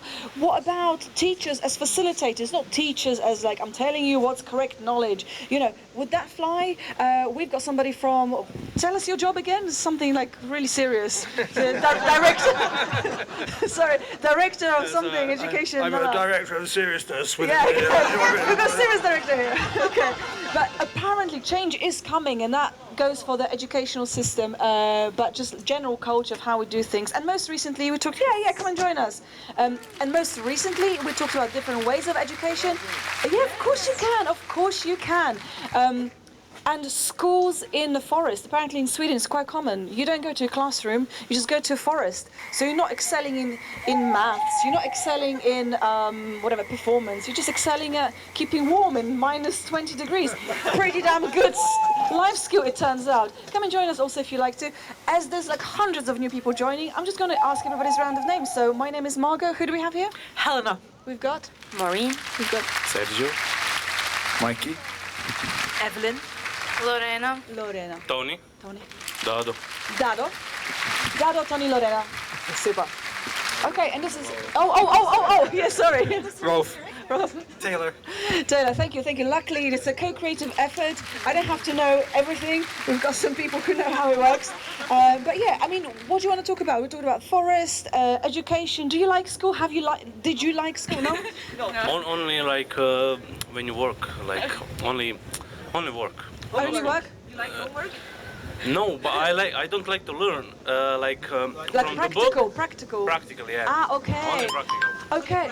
Yeah. Okay. What about you? Yeah, Helena. Well, on that point, I think that most people may dislike school because it's all about like the intellect and it's all about like learning. When in fact there's like so many different things that you can learn through practical stuff.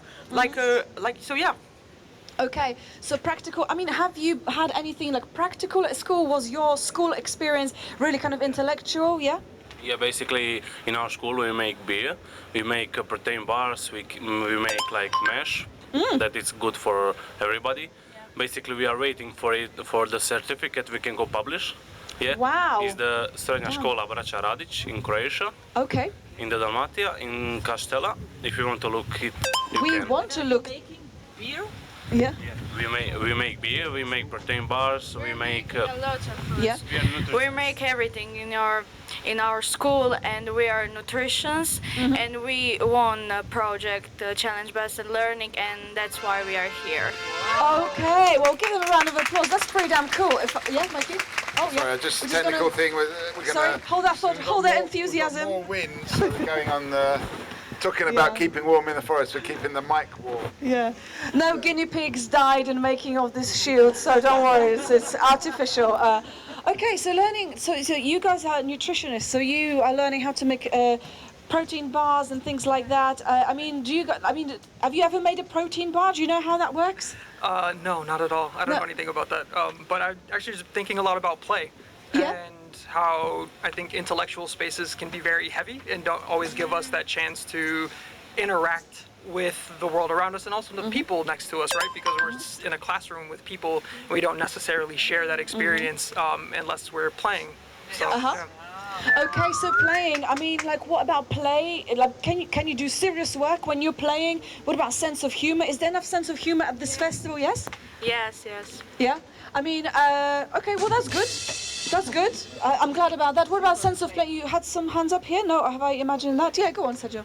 I can go on to that because that's one of the questions that I've been critiquing myself, is that we are trying to infantilize everything. So every serious subject needs to be playable for people to engage. So that type of gamification to give people some arousement on topics are not my cup of tea. So you don't like this kind of like amusement? Okay. So maybe keep things to a bit more seriously. I mean, do we have any advice? Come and join us. Do you like to play? What a strange invitation. Could mean anything. Could mean anything as far as I'm concerned. Come and join us, yes. And you know these people? Yeah, great. Okay, great. Well, nice. So, yes. I would like to know, why don't you like the play of, how do you say that, within learning, playing around serious, there is serious play method as well. Why don't you like it, Sergio? Okay, what's the hesitation? Yes. Yeah, grab a seat as well. Great point of view, because I like playing things and learning from playing with things. Okay. My question is that I sense that around me I'm seeing a lot of infantilization, so some serious topics being infantilized in order for people to adhere to them. And that's what I'm trying to critique on my own and to think about, because I think that some subjects are not to be dealt that way. Can I just ask you to give us an example? Has there been anything recently that you just thought that's really illustrating? So basically an example to what you said, like when you play something you can learn something. A lot of my colleagues don't know English, but I played a lot of video games, I watched a lot of series, and that's how I learned some languages. So basically when you play something you can learn something. It's like practical and stuff. So, okay, so through... Yeah, go on. Yeah, and I think what Sergio's also talking about is gamification, where it's like this kind of psychological trick and this like sounds and things lighting up and just kind of almost creating addictive behavior too, right? Children's maze, it's playful. Yeah. Right. Well, cut it out. Well, that's not even necessarily play, right? Because it's not necessarily I'm engaging with this in a creative way or I'm exploring and expressing myself. It's I'm kind of being like conditioned, right, to like something or to engage in something. And so I think these are kind of different things somehow, but also mixed together in a weird way. Okay, so maybe there's like a strange balance. Obviously, you like playing and learning new languages, right? And that's helpful to you. But maybe sometimes it can go a bit too far. And also, can I just get your name? Because we don't know your name. I'm Margot. What's your name? Hello, I'm Martin. Pleasure to meet you. Martin, welcome. I won't do a round of names, but we're just talking about the... Yeah, we'll do it in a minute. But so this play, I mean, when is this kind of engaging, playful approach going too far? Do you have any examples, or when it's just too stupid now? I mean, I think there's a difference. I think the one thing for me about the video games is that often there's a very set goal, where I like a more open-ended play, and more imaginative thing. It's just open-ended. You don't know what the answer's going to be, and it's a different kind of playing where you just don't know where it's going to go. Okay, so open-ended play. Yes, Raf? I think we make a distinction between play and game. So a game is rule-bound and it has, is often competitive. It has a sort of purpose to it.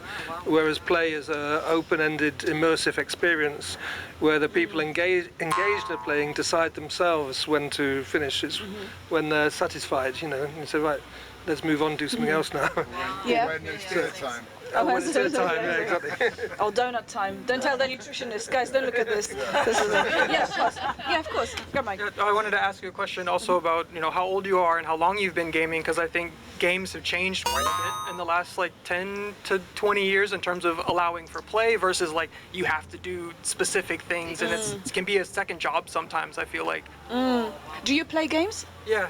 And what kind of games do you play? What speaks to you? I haven't played so much recently, but definitely more like open world or like RPGs where you kind of explore spaces and you have side missions and things where you build up teams and things like that. I can see how that could take over your life somewhat. Yeah, totally.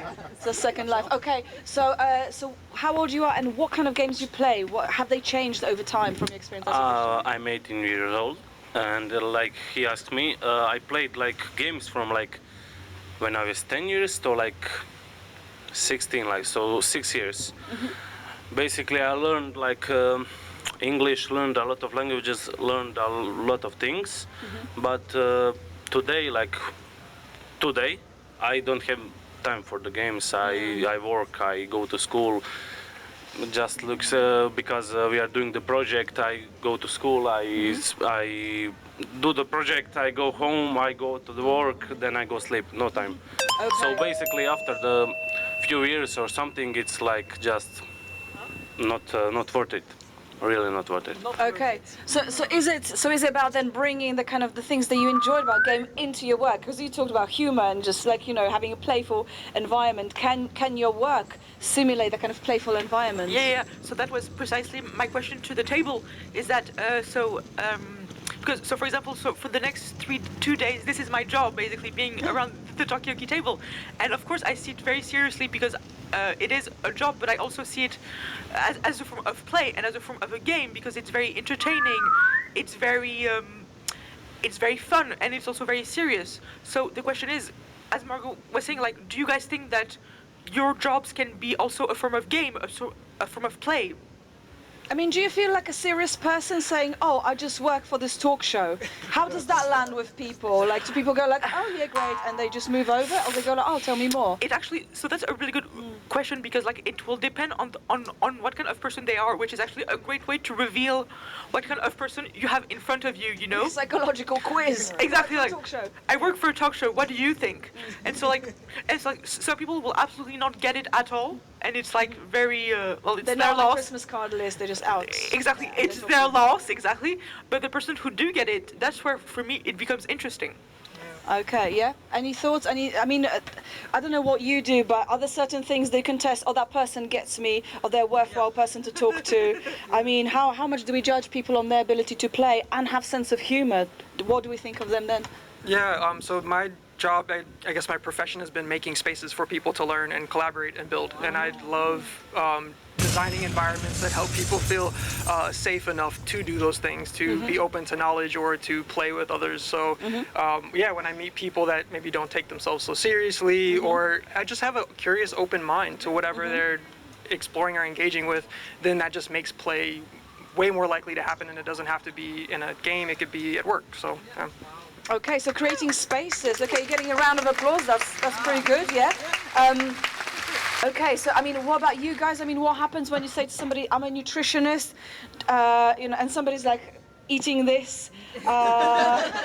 Do you feel like you need to work a bit harder to kind of make it before I come to? Well, it's the thing that I think.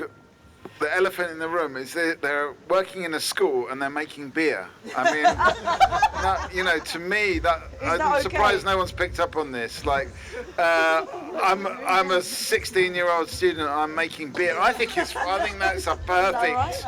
That is a perfect school activity. But other people will think that is not right. Okay, is it right to be making beer? Of course, if it's organic. Okay. And it's 0% alcohol on top of the organic? No. No. But we make it as healthier as you can. So basically, you can eat this donut, you can eat it. But if you're gonna eat 10 of them, it's not good. You can eat half of one, you can eat one, but a lot of it, it's not good. So nutrition, you just need to look what you are eating. You don't need to go on a diet or anything, but just look what are you eating. Yes. Okay, so it's a bit kind of like awareness. You don't have to like cut everything out. And meanwhile, welcome. Come and join us. This is a seat for you. It's just my jacket, so don't worry about that. Yeah. Okay. Well, fine. Well, good luck, bon chance, and enjoy wherever you're going. But we've got a new person join us. We need to go to the festival, right? In that We're building. part of the festival, so you're in the festival right now. Yeah, so but we are with our teachers and everything. We need to go there. So I think we are late. But thank you all for speaking and listening. See you guys. Absolute pleasure. Any final thoughts? We've not heard from you. Any final thoughts? Anything you enjoyed hearing about or want to say? Shout outs to the world? Anything? Just drink beer, that's it. Okay, drink beer. As long as it's organic, that's okay. Yeah, nice one. Thank you. Okay, thank you so much. You only live once, so enjoy. Okay, YOLO, everybody. Okay, well, welcome. This is Talkaoke. The conversation continues. So we've got Evelyn, we've got Mikey, we've got Martin, and we've got Sergio, we've got Maureen, we've got Helena over there, we've got Taylor, we've got Rauf, and my name is Margot. What's your name? Nice to meet you all. I'm Asier. Asir, Yeah, welcome. From Spain, okay. Welcome, Asir, from Spain. And at the moment we've been talking about different ways of learning. Maybe is too much playing, too many jokes in educational system, diminished education? Do you like jokes? Yeah, I mean, yeah. There you go. Does that make him a less good cyclist if he likes jokes as well? You know. So what we talked about architects being the biggest polluters of this world. Do we know enough about it? Is it okay for 16-year-olds to make beer? Lots of Architects subjects, are really. not polluters, they are pollution. They are pollution. Okay. Human-based pollution. I mean, pollution. Any thoughts about pollution? I don't know, it's bad. Pollution is bad. Okay. But also, pollution of ideas is also bad. I think we also have to talk about that, yeah. You just came here and you're already on fire. Yeah. Talk to us. Okay, which ideas don't mix? Give us a really... I don't know, because I think if an architect or any builder is, it's pollution itself. It's not because of what they do, but how they do it and how is what taught to them. Maybe because it was... Yes, from economic part of view, and not the social, not the environmental. So I think it's the core issue. It's about learning, or maybe just about having a bit more empathy with the world around you. Yeah. Okay, so not only are architects pollution themselves, they have no empathy. We need to re-educate architects. I mean, are there any architects? Anyone can stick up for architects? We're just going to slay them. Come and join. Oh, what's in your bag? Can you share it? No, I'm joking. Just show us what's going in the bag. Yeah, give it the mic as well. Yeah, what's in your bag? Hello, what have you got in your bag? It's a random. So, this is a book we published on congratulations. Art Science Policy Collaboration. This is a perfect talk show for you. We were talking about that one. We were talking about the art and science. Yes. Is it edible? I hope so, because that's why I took 3. Okay. So when you're stuck for dinner ideas, just stick in the oven. Great. Okay. So what about art and science? Do these two worlds work well together? Yeah, I think art and science definitely. I don't know if I should be funny, but listen. We were just talking about how important it is to have humor and sense of play. I'm a little bit cut out of nowhere. No, listen. Hang for 2 seconds. But I really have to go because my colleagues are waiting. That's okay. That's okay. It's just a pop-up talk show. I'll give you a card so you feel a bit more kind of settled. No, thank you. Grab a seat. Thank you. But if anyone is interested, you can see on the Joint Research Center, JRC. If you check art science policy, you will find us. We do artists in residency inside the commission. Okay. So the idea is that the artists go to the commission and shake it a bit. Okay. I mean, is the European Commission suitable for donuts? Do you think the donut-shaped table of conversation would work well as an artistic or scientific project? I don't know. You should work with the writer of Donut Economy. Oh yeah, what's her name? Kate. I forgot. Well, if you got her email or her LinkedIn. Donut Economy. That's the most interesting economical theory that considers the planetary boundary. Okay, well... It's really fantastic. Well, I love it already, and yeah, definitely give this person our card, and also keep our card yourself. What's your name, just finally? Elahe, welcome, and goodbye. Thank you for sharing what's in your bag. Yeah, I'm also leaving. Are you leaving? Where are you going? Yes, I'm going back home. I'm going back home. Have I just run out of juice here? You are home. Yeah, I'm home, but... Oh, I'm sorry. I've been... No worries. But thank you so much for being here outside. I think we need more of this outside stuff, also, especially in Belgium, you know. Just put a shelter and we are fine. Absolutely, and it was raining when we were putting up the shelter, and we survived, and here we are to tell the tale. Come and join us. And tomorrow is sun, and tomorrow there's more Talkaoke. Yeah, absolutely. Evelyn, before you go, are there any thoughts, any kind of, because we were talking about polluting thoughts, some thoughts don't mix. Have you fused some thoughts together they're going to come away thinking about? Yeah, I like the word transformation, and that we don't need to expect change to arrive tomorrow immediately to us in our lives, but if we see transformation, you know, going on in our lives and around us, you know, that will help us to keep faith in the future. and I have faith and hope for a nice and bright future for all of us. Okay, future will not be mainstream. No, not at all. Thank you. That's a callback. That's a callback, guys. But thank you so much, Evelyn. So nice to see you. Yes, and we'll speak to you on Monday probably or something, if not before. But thank you so much for the donuts. So where do we want to take this conversation? Pollution of ideas, mixing of hosts, maybe potentially. Some hosts are getting ready, so maybe I will jump out. But let's just keep the conversation going. Anybody's got any thoughts? Keep the microphone warm. Keep the guinea pig warm. Whilst I jump out and Helena jumps in. Thanks a lot. It's really final thoughts before you leave. Final thoughts. No, I'm just really moved by what a great initiative this is. I think it's fantastic, and it's like all good ideas. It's so simple, but it's so powerful as well because it's all you need. You know, you need a circular table and goodwill and a big smile.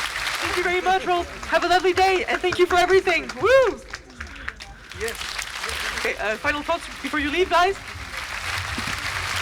Can't wait to follow you all around and see what you are doing and stepping up on this format. Thank you. Okay, cool. So you're gonna start stalking us then? That's great. That's absolutely perfect. Okay. Yeah, I'm gonna be a stalker. Talkaoke stalker. Okay. Well, we're very looking forward to you stalking us, basically. Please do. We're very excited about that. Okay. What about you, Martin? Final thoughts?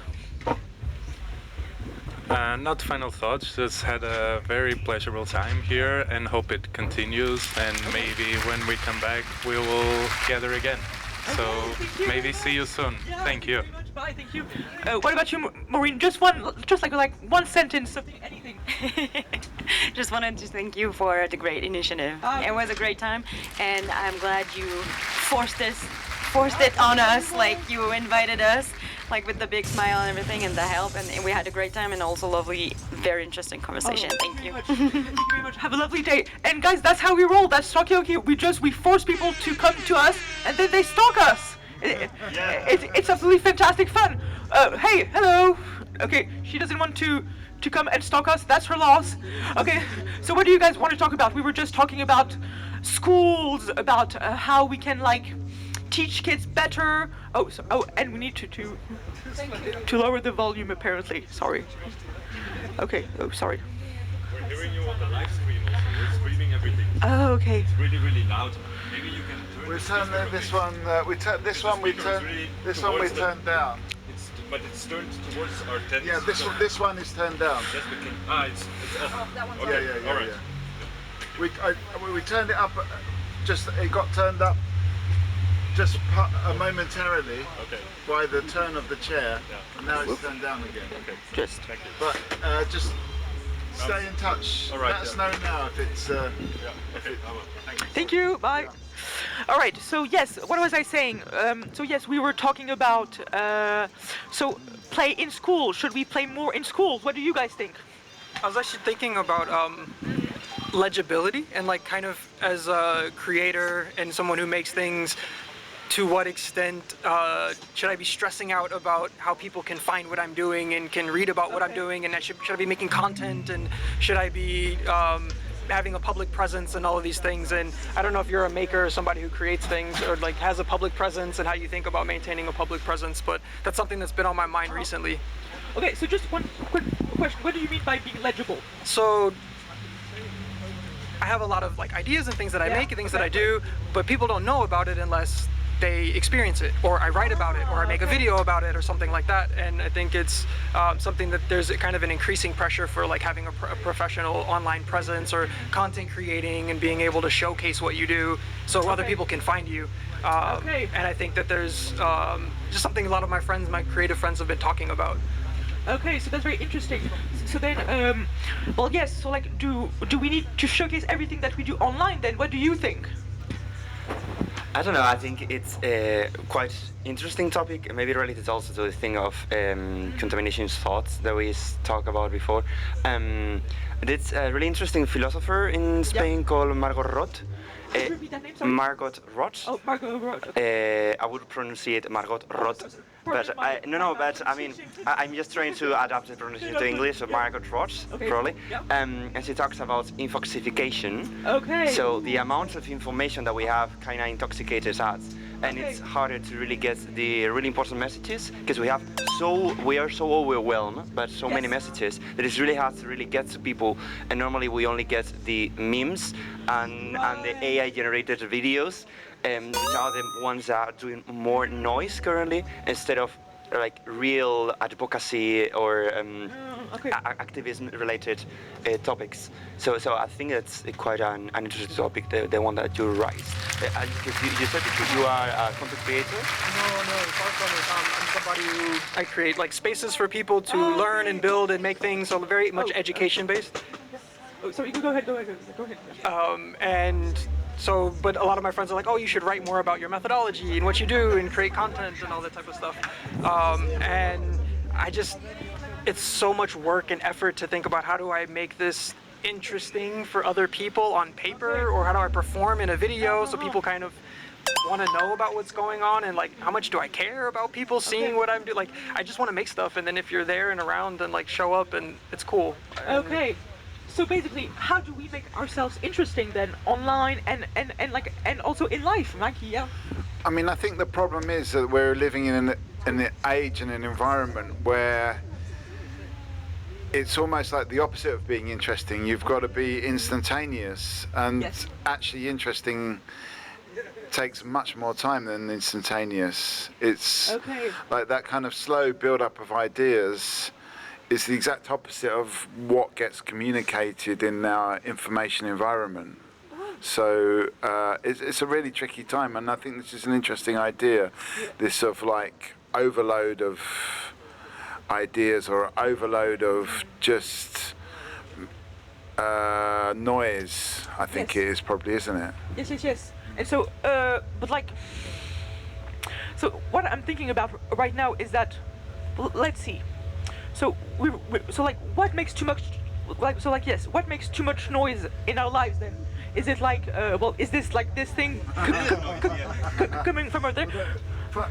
I mean, funny enough, they're complaining about us making too much noise, but we're making much less noise than they're making. So that's interesting. Yes. So, I mean, I'm not trying to start a fight, but I'm just Although there is a rule that is no fighting at the Talkaoke table, but it doesn't say no fighting outside of the Talkaoke table. So let's march up in there and fight them. No, but like, so do we complain enough though in our life? Do we make enough noise about things like this that annoys us? Any thoughts?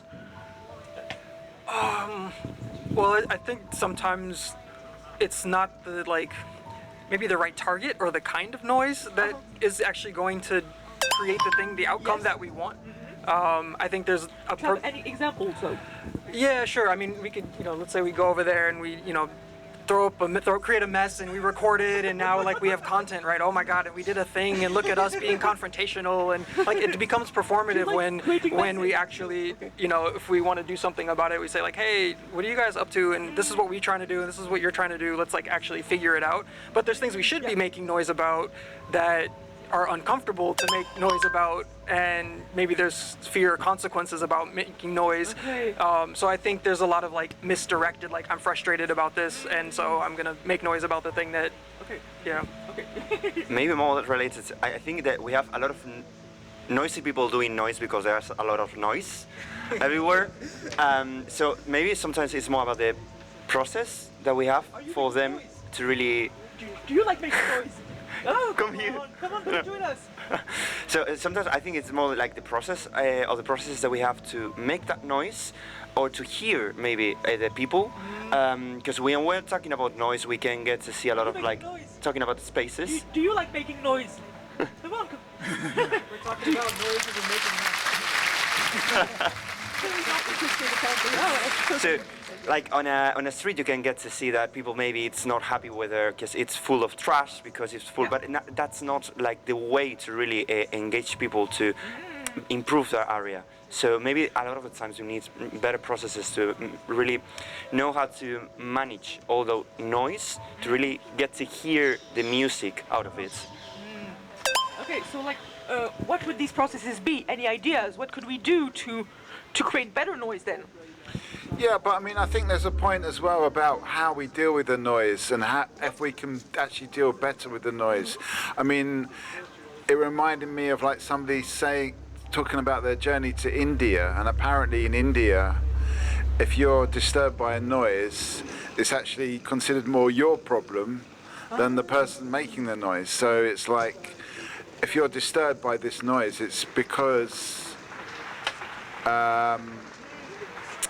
you've got a problem with you're not kind of, in a way, just absorbing that noise, or just able to cut out that noise, or so it's more considered to be the problem of the, I don't know, there's not even a word for it, the kind of the person that's benoised. Okay. That's not an English word, by the way.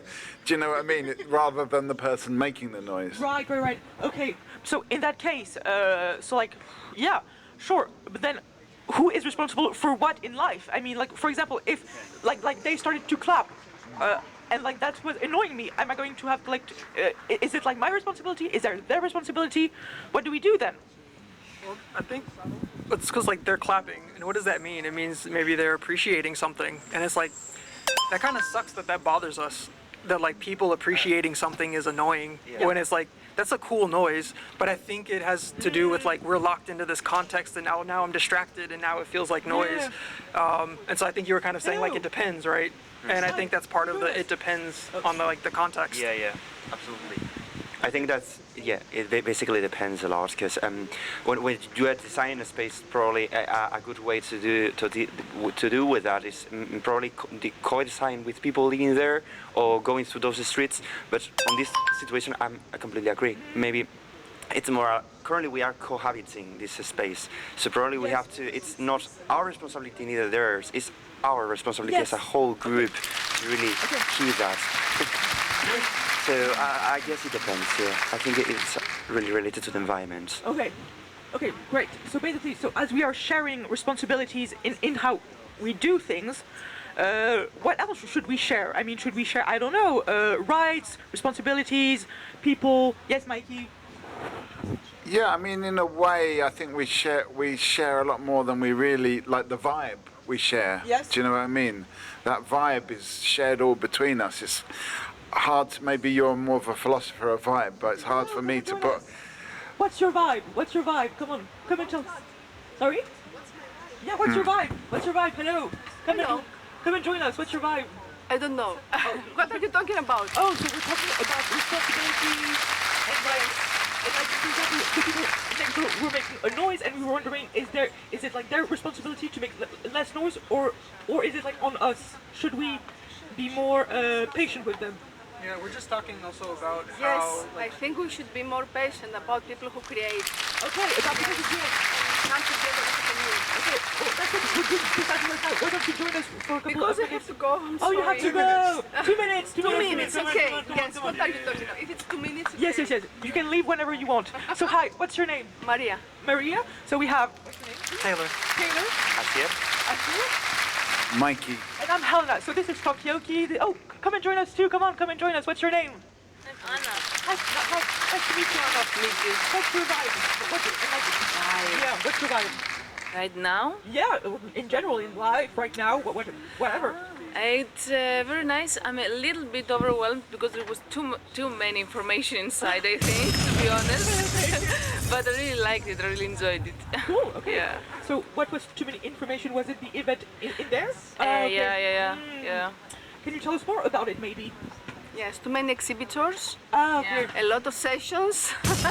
Completely lost. Okay. But very beautiful and wonderfully organized. Oh, okay. Well, that's great. That's really nice to hear. And so, what do you guys do when you get too overwhelmed by things around you? Yes, Mikey, I can see you. Well, it sort of reminds me a bit. We had a Danish guy earlier on.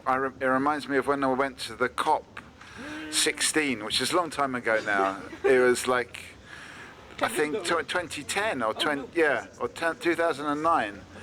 And we were in this building full of activists, and all the activists wanted to tell their story, but nobody wanted to listen. It's the worst building ever. It was a building full of activists because they all wanted to tell their story. Nobody wanted to listen to the other stories.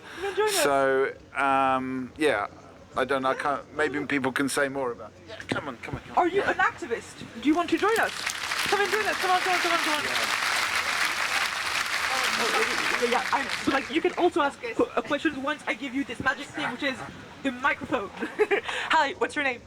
Marie-Lise. Marie-Lise. Okay, nice to meet you. So we have Marie-Lise, Asier. Taylor, Maria, Anna. Mikey. and I'm Helena. So this is Talkaoke, where we can basically talk about anything and everything that we want. We were just talking about activism, about like making noise. So as activists, should we make more noise? And then we were also talking about what it means to get too overwhelmed by things, by noise. So yes, for example, we were also just talking about vibes. What's your vibe? I know, big question. What's your vibe, like right now? Of what? I don't know. What's your energy like? I don't understand. Okay. So yeah. Well, so basically, let me rephrase it then. How are you feeling? Why are you here? I'm just a photographer. Oh, you're a photographer. Okay, that's cool. So have you taken photography for a long time then? Yes. Oh, cool. That's great. So are there any other photographers around the table? No. No one takes photos. Okay. Well, Anna was taking some photos just then, but yeah. Absolutely. Okay. So tell us more about that. That's cool. We want to make a post on social media later. That's why I'm taking some photos. Okay. Yes. So that's interesting because that ties nicely with what Taylor was saying earlier on about like making things on social media. Yeah, I was. We were talking about just how do you deal with the pressure of having to publish yourself and kind of always provide proof of what you're doing rather than just the value of what you're doing just being valuable all on its own. And also very much related to the intellectual overwhelm. I like went into a session and then I came right back out because I'm like, nope, I don't have spoons for this. I need to just be with fun and hang out with people. So I get you. Come join us. I have a drink, sorry. Okay.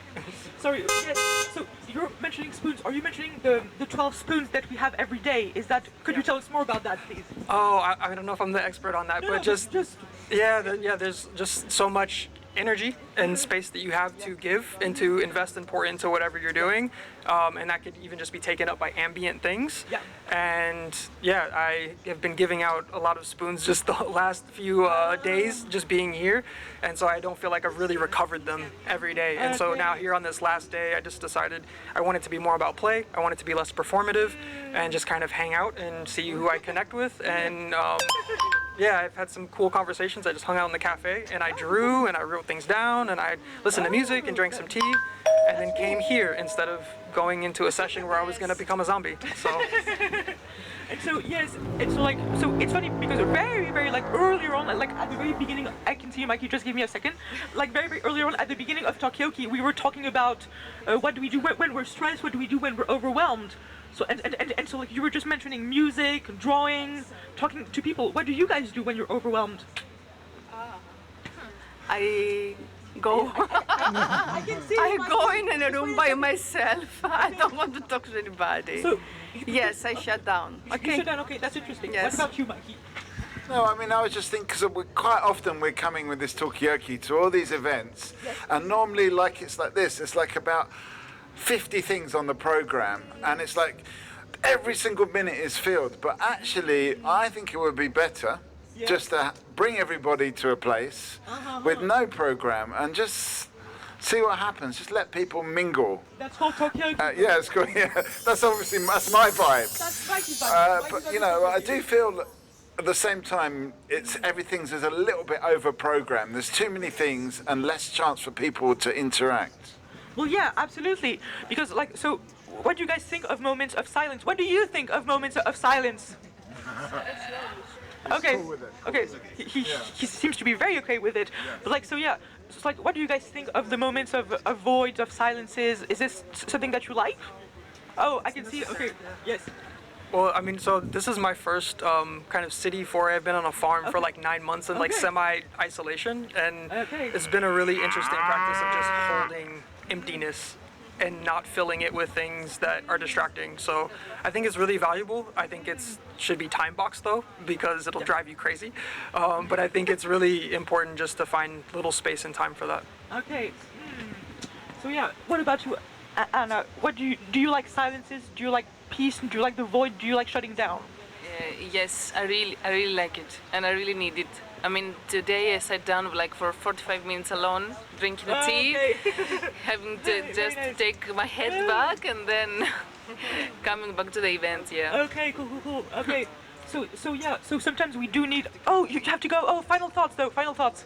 It was lovely to meet you. Yeah, this was really great, and I'm really happy that I got to just hang out with folks and laugh and just share whatever was on my mind and not be plugged into something. So yeah, this is super cool. Thanks. Thank you very much. Thank you very much. Woo! You have to go too. Oh, okay, that's fine. Fair enough. So, final thoughts though. What are your final thoughts? About anything? I really liked that we met you, to be honest. I really like this table also. That's my final thought. I love it, yeah. What about you? Yes, it was interesting to meet you. Oh, cool. Lovely. But also it was interesting that it's in a park and you can go outside and walk a little bit and relax. Exactly. Yes. Yeah, absolutely. I guess that it's important to correlation, the calmness and all the people there and the loud speakers and the lights and the noise, you know. Yeah, absolutely. I mean, it's Talkaoke. You can do it anywhere and everywhere. But thank you very much. Thank you so much. very much. Have a lovely rest of your day. Bye, guys. You're full of energy, eh? Oh, thank you. I know. And then there were 3. All right, so yeah, we can talk about like suspenseful music, for example. But yes, Mikey. I think you sort of misunderstood what I was saying. I wasn't saying let's all be quiet for 3 days. I'm saying just don't program it, let it happen more spontaneously. But it's not necessarily about being quiet. It's about, just being noisy, but not in a programmed way, in a much more... natural way? Yeah, or organic way, yeah. I mean, maybe these people want to join. Let me speak French. Est-ce que vous parlez français? Vous parlez français? Est-ce que vous parlez français? Do you speak French? No. Oh, what languages do you speak? Oh, German. Come sit with us. Hello. So, hi, what's your name? Ella. Asir. And Mikey. And I'm Helena. So, welcome. So this is Talkaoke. This is a pop-up talk show where we can talk about anything that we'd like. And so, yes, Mikey. Morgen haben wir ein Deutscher präsentieren. Yeah. Ah, okay. So, okay. Oh, okay, great. Oh, Timna. Yes. So tomorrow we're going to be having a German-speaking host of Talkaoke, actually. And so yes. So do you feel comfortable speaking in German or in English? German is my native language. Okay. Okay, English is from school. Ah, okay. Not so good, you know. Ah, okay. And French just a little bit, okay. Un tout petit peu. Okay. Well, it's quite funny because we were just talking about schools and of how like 99.9% of children in the UK hate school. Is that the same in Germany? Do children don't like school in Germany? No, I'm old woman now. Well, when I was at school, I don't prefer everyday school, you know. Okay. So, like, what would you like to do instead then? Instead of going to school? I must go to school. Everybody must go to school. Oh, no. I really agree. But like, what did you like to do outside of going to school? Oh, knitting or in garden, working in garden. Very nice. Okay. Something like that. Oh, okay. So when you garden, do you think that do you like relate to nature a lot then? Do you like nature a lot?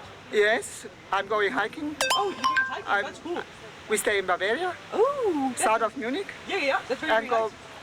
Every time when weather is okay, we go for hiking. Okay, that sounds lovely. So around the table, do we have any hiking enthusiasts? I do hike. Oh, you do Sometimes I do hike, okay, yeah. That's cool. What do you hike?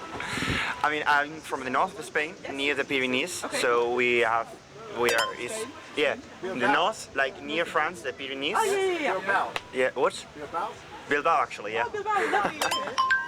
So it's quite common to go hiking, and yes, with your friends, we take the car, yes, to go for different mountains and just hike for 4 or 5 hours and go back. So yeah, it's something common in the area. 2 years ago in Andalusia, Camino del Rey, we make Camino del Rey, you know that. Zones, but it's all Andalusia, all the south of Spain is really pretty. It's not hiking like in the Alps, it's hiking. The mountains are high, but it's flat. Okay, yeah. In Spain. Oh, cool. Hi, do you hike? Do you like to hike? Yeah, But I need to get my train. Oh, you need to get your train even for 2 minutes? Can't you just like stay with us even for like 2 minutes? If you miss the train, you can walk to where you're going. Exactly. You can absolutely walk to Antwerp. Yes. Hi, what's your name? My name is Helen. Helen? Yeah. Asir. I gave you the microphone. So we have Asir, we have Ella, we have Mikey, and we have Helen, and I'm Helena. Okay. So this is Talkaoke. This is the pop-up talk show where we can talk about anything and everything. We were just talking about like where we like to hike. So Ella was saying that she often hikes in Bavaria, and Asir was telling us that he hikes, I think, by the Pyrenees. Yeah. So what about you? Where do you hike apart from going to Antwerp? Well, I don't hike in Antwerp too much. Why not? Well, there's not really mountains or too much forest or nature. But yeah, anywhere where I don't love the high mountains like Alpine style. Yeah. So yeah, anywhere where it's like kind of hilly or like lower mountains. Somewhere where there's a lake. Okay. So we were earlier on. We were talking about like lake and rivers. And we were saying that basically that it would be very, very nice if we were more in rhythm with how the lake works. So basically like just like more in rhythm with nature. Is this something that you guys agree with? Yes, Mikey? Well, I was chatting to Margot earlier on today, and I want to know, because humans are not actually water animals, but why do we like water so much? Well, why do you like water so much? Well, I was saying to Margot, is it because we evolved around rivers and lakes? Is it because we've actually got like a water past in our history that actually we come from like living by the sea or living by lakes? Because other animals are not as interested in water as human beings love water. Why? We don't go, we're land animals, but we love water. Okay, so any thoughts? Why do we like water? Are we strictly land animals, or are we also secretly water animals? Any thoughts? I like water for swimming, for swimming. For swimming. Lakes, not sea. Oh, not sea, we say German, sea, and okay. See is a lake, a lake in German. That's why I confuse it. Okay. I like lakes in the mountains, for swimming. Yeah, of course, absolutely. With very fresh water. Yes. That is absolutely very after hiking, Yes, after hiking, absolutely. After hiking. That ties all in very nicely. So after up 10 degrees, I go in and for swim. Okay, so is there like any nice lakes near Antwerp? No. Okay, so after your hike to Antwerp, you will not be able to go into a lake. No, but I need to go now. Oh, you need to go now. Okay. Sorry. Final thoughts. Just like one sentence. I think humans like water because we need water. Okay. To survive, so we want to be close to it. Okay, cool. Very true. Yeah, very clean water. Very good. Okay. Thank you. Bye. Do you need to go as well? Oh no, nothing. Sorry. I leave you. Tomorrow I leave. Okay, fair enough. We go to Ostende. Okay, cool. I hope the sea is okay. Oh, very nice. Okay. Oh, that's lovely. The beach, okay. yes. Cool. The water perfect for me. In Spain it's too warm. Haben Sie einen abschließenden Gedanke? Europa is schön. Europa is very nice. Every place we go is very nice. In Spain, in Brussels, first time in Brussels. in Belgium, first time. Poland, Switzerland, okay, everywhere is nice. Oh, that's great. I was everywhere and everywhere is nice. That's a great final Yeah, thought. different, but nice. Okay. A lot of many people. I like it to travel and. Okay, thank you. Thank you very much. Bye. Thanks traveling everywhere. Vielen Dank. Oh yeah. Can I see hear this radio? Yeah, of course. On the YouTube. I'm also. Oh, that's such a shame, but we totally get it. So, what's your? Bye. Nice. Ciao. Ciao. Okay, so final thoughts as here. It was lovely to have you around the table. It was lovely how this donut style it works. It's really funny, and I would really love to see this type of activities more in this type of events, because I think one of the main things here is to connect with people. I think this enables us a lot of connections. I already took one. So thank you very much. So yeah, I'm from academia, and sometimes for us it's a bit harder to do a bit of networking, I guess. But this type of activities I think are really necessary. And thank you very much. It's been super fun, but I gotta go. Bye. Lovely to see you. Have a great rest of your day. Okay, so this is Talkaoke. Come and join us. My name's Mikey. Who have we got around the table? What's your name? Ian. Ian. I'm here with a round of applause. And Hi, I'm Margot. And Helena. And what's your name? Mattia. Mattia. Yes. And Matthias dad Francesco. Francesco. Okay. So you may or may not know. Come and join us for Talkaoke. We're just starting the final session of today. You may or may not know the way this works. It's up to you to decide what you want to talk about. So has anyone got anything they want to kick off with? Any thoughts, ideas, observations, themes? Matteo? My theme that I want to talk is crabs and crustaceans. Crabs and crustaceans? Yes. Okay. Anyone else got any themes they want to talk about? Ian? Well, perhaps sometimes I think it's come up a number of times. And I'm seeing glimpses of the future, and it's actually quite attractive. Okay, the future? Do you want to talk about the future? And what is the future for crabs and crustaceans as well? Do crabs and crustaceans have a future? We can combine these two subjects. Anyone else want to throw something in? Yes? About throwing things. In certain places, like if you throw a coin into water, then that's good luck. But I don't know whether that impacts the sea life or the water life. Okay. You know, so I'll be interested to find out if coins. Right. And if people throw a lot of coins into the water, is that actually good for the crabs? What is good for? Do you know what is good for crabs?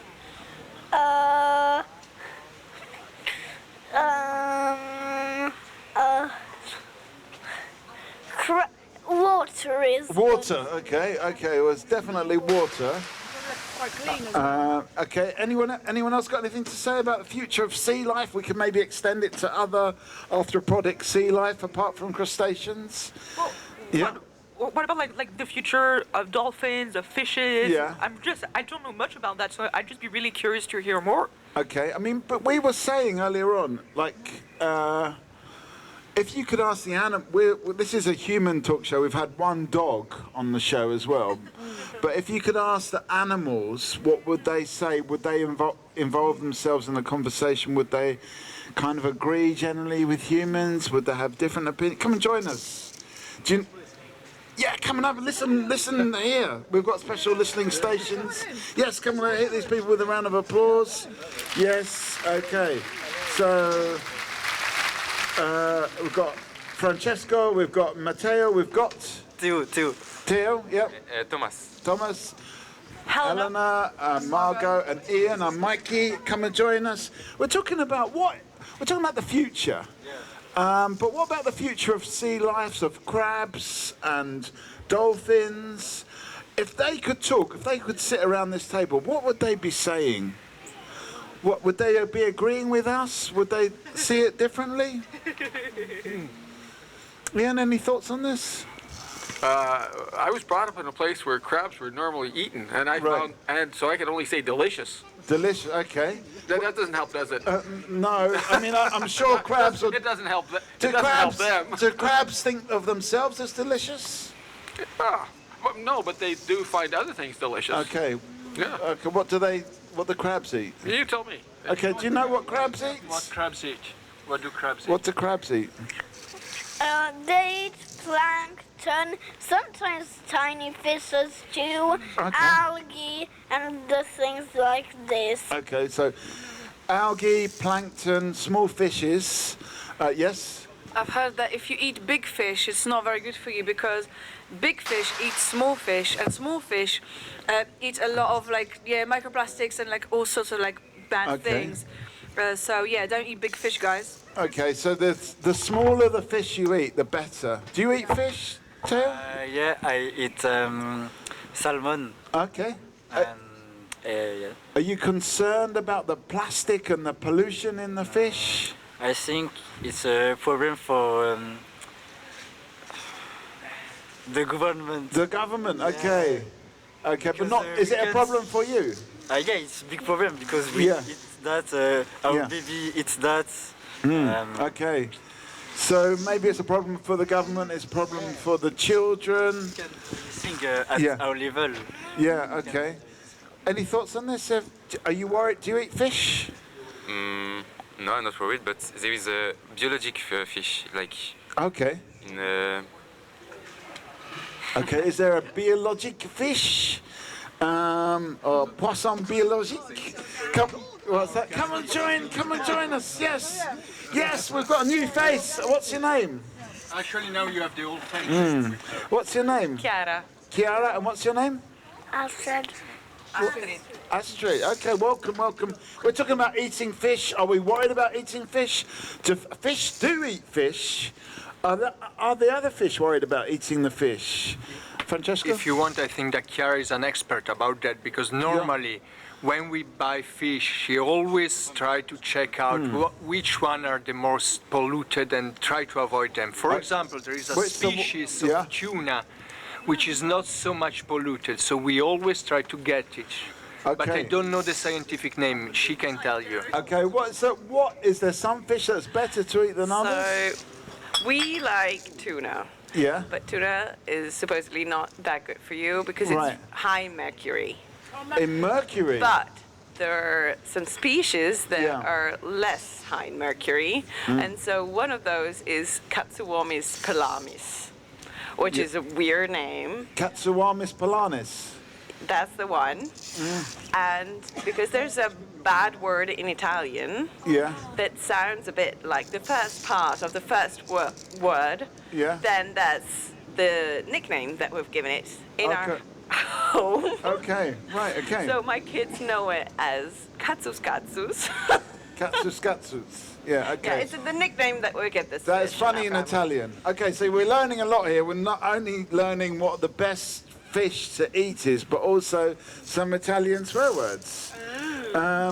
Yes, go on. I've heard that there's currently a craze emerging for eating sardines. Does anyone know about that? Sardines? Yeah. Yeah? Younger people? Yes, you guys? Okay. Sardines? Do you eat sardines? It's very good for the body. Why? I think there is a lot of protein. Come and join us. Okay, so it's a protein, it's good, but you're not worried about the mercury or the other things? Okay.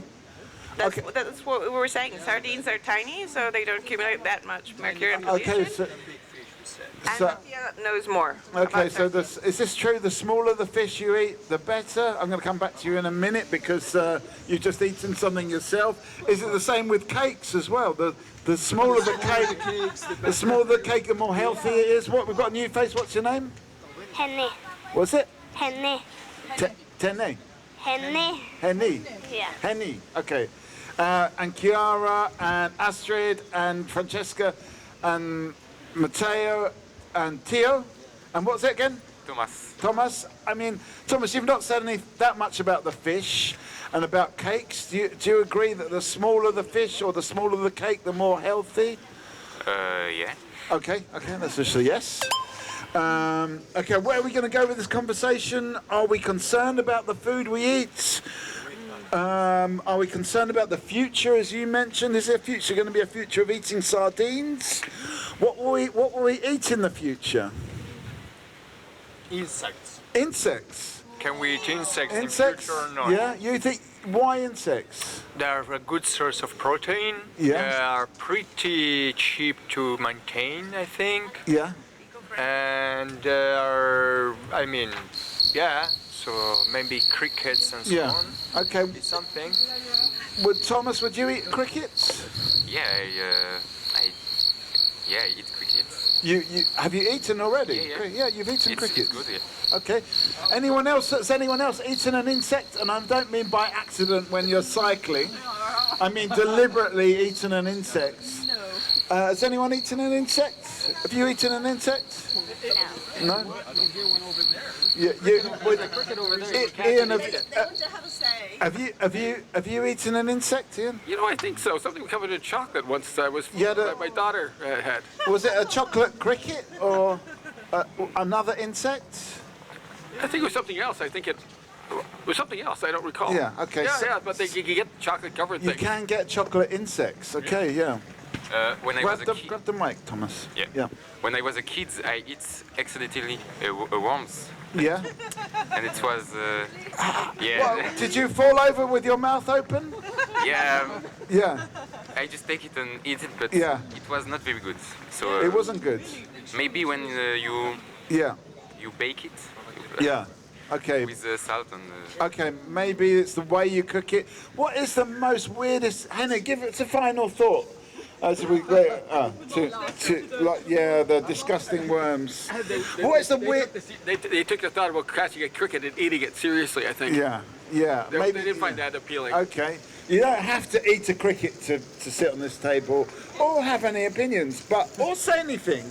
But you can if you want to. What's the most disgusting thing you've ever eaten? What's the question? What's the most disgusting, the most yuck thing that you've ever eaten? It's very easy for me because I'm Polish. We've got a lot of really strange things that we eat. Like, for example, tripe, which is the stomach of a cow. Well, but I will say it's very delicious. The way my mum makes it, it's very, very nice. But essentially, I've not had it in many, many years. But before I understood exactly what it was made of, I enjoyed it. But I think it's important to know what you're eating, because once you know what you're eating, you may not be so keen so on that. sometimes not knowing is better when it comes to eating. But I think the worst thing I've eaten was a cow's tongue. A cow's tongue, okay, we've got a sound effect, well, half a sound effect for that. Okay, what's the most disgusting thing you've ever eaten? I mean, I wouldn't know because I don't like particularly. I don't particularly. Sound effects, yes. I don't particularly remember, but the thing is that yes, I mean, I don't think that not knowing what you're eating is better, and like you think it's better? Knowledge is better. Yes, of course, it's always better. Yeah, okay. Knowledge is much more important. Okay, that's an interesting question. Is knowledge always better? And what's the most disgusting thing you've ever eaten? You can answer either of those questions. Is it always better to know, or sometimes better to not know? You say not know. Who said that? Not know, because if you know, you don't want to eat it. Yeah, but okay. It can be good for you, but it can be healthy, but yeah. I don't know. So it could potentially be healthy, but disgusting. Okay, yeah, Matteo. Really, it was courgette, zucchini, and because it had, it was a little mushy, you know, mushy in my mouth, and you know, there were even seeds in it. I hate eating seeds. Okay, so anything with seeds in? Okay, so we've got some strong feelings. There's a couple of things I hear. Is it better to know what you're eating or sometimes not know? Some things can be healthy, but you don't really want to know what it is. Yeah, go on, yeah. I can't recall exactly specifics. However, I can tell you, in a number of cases, it was something my mother-in-law made. Right, okay. You little people don't get that one. Okay. You have a mother-in-law? Mother-in-law. Can you explain what a mother-in-law is? Well, once upon a time, and your mother-in-law may also have done this too, if you have a mother-in-law. I don't have a mother-in-law. Which is the approach, or your mother. You had a mother? Yeah, I've got a mother, yeah. Was that the approach to cooking things was you cooked it as much as possible until it was reduced to something which is, you didn't need to know what it was because you couldn't tell. Okay, so everything, if you cooked everything as much as possible, then everything becomes the same. I think that's the sort of, the hypothesis behind that idea. No, my cooking style, my flatmates know this, but my cooking style is to burn everything. But I don't do it. But I don't do it deliberately. Always kind of, it's fine, and then I turn away for a second, and I come back, and it's like burning. So I don't quite know how to address that. But the second thing is that. Apparently protein bars, there was some people on the Talkaoke table earlier, they were talking about protein bars, but apparently they're not that healthy for you. Okay. They've got a lot of processed stuff. So I want to talk about, the processed food is just so crazy because it may be crunchy, maybe having all the nuts or whatever, the good ingredients, but essentially it's got so many additives and things that it's unhealthy. Okay, so protein bars, healthy or unhealthy? What is this whole protein thing? Everyone's been going on about protein from insects, protein from sardines, protein from tuna. Do we need all this protein? And what do we need? Have you ever eaten a protein bar? No. No, me neither. No, I haven't eaten one either. Have you eaten a protein bar? Yes. Was it good? Some were good, some weren't. Okay. Like, for example, a chocolate protein bar was very good, and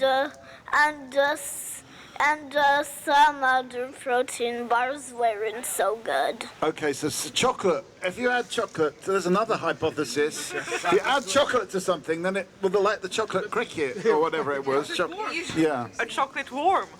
Chocolate worm, would that actually basically my recipe is that you bake hang on, let's give us a final thought. Well, how do you say that in French? Pensée dernière.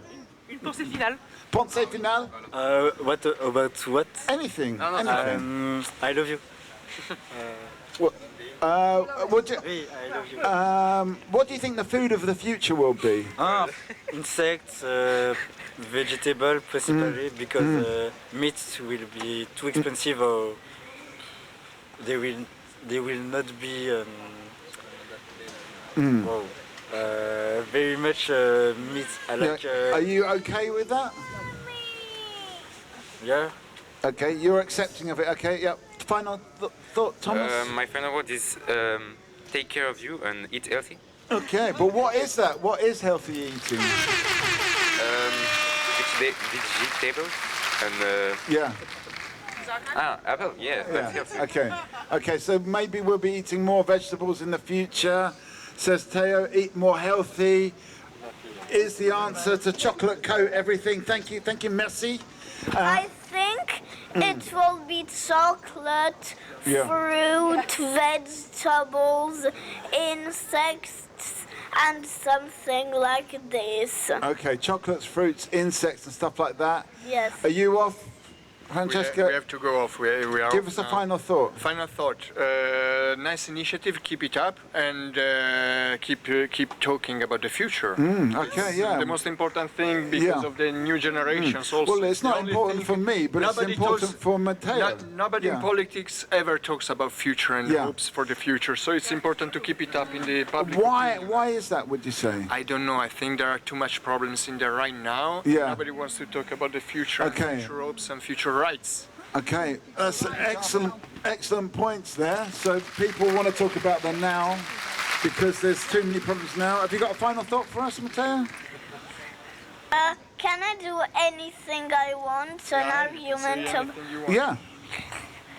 Okay, so did you know that there is a crab that has a clothespan of about 1 meter long, and its claws can crush coconuts? It's the coconut crab. Okay. They're like the big, and unlike other crabs, coconut crabs, if they stay in water too long, they will drown. Okay. So crabs that can drown. They can go on bins, even on trash bins. Okay. And they live on some of the most remote islands of the Pacific. I don't know, like Palau or Fiji or but these islands have got trash bins.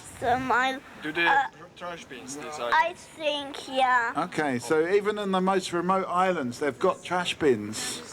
Yeah. That's incredible. That is incredible. Okay. Thank you for that. And for the crab, we didn't expect a crab angle on all of this, but it's really interesting to see things from a crab perspective. Definitely. Where are we going to take this? I know where you want to take it. You're like, a 1 meter crab. That could make a big dinner, especially coated in chocolate. But it's kind of... That's what I said. I was saying, so basically, you put the worm in the oven. Yeah. You cook it until it's like tender but firm, and then like you add some chocolate frosting on top of it. Okay, so you don't bake it with the chocolate. The chocolate comes afterwards. Exactly, yes. Okay. Yeah. Okay, so where do we want to take this conversation? We can talk more about crabs and some other crab facts. Or we can take it more in the direction of of design, urban planning, sustainability. We could take it in the future, future foods. We talked about those things for the last 3 days. So something else, please. Okay, something else. Crabs was great. Okay, Chocolate? Yes. Crabs and chocolate. Okay, so we can carry on the discussion about crabs and chocolate, but have we got any more to say about it?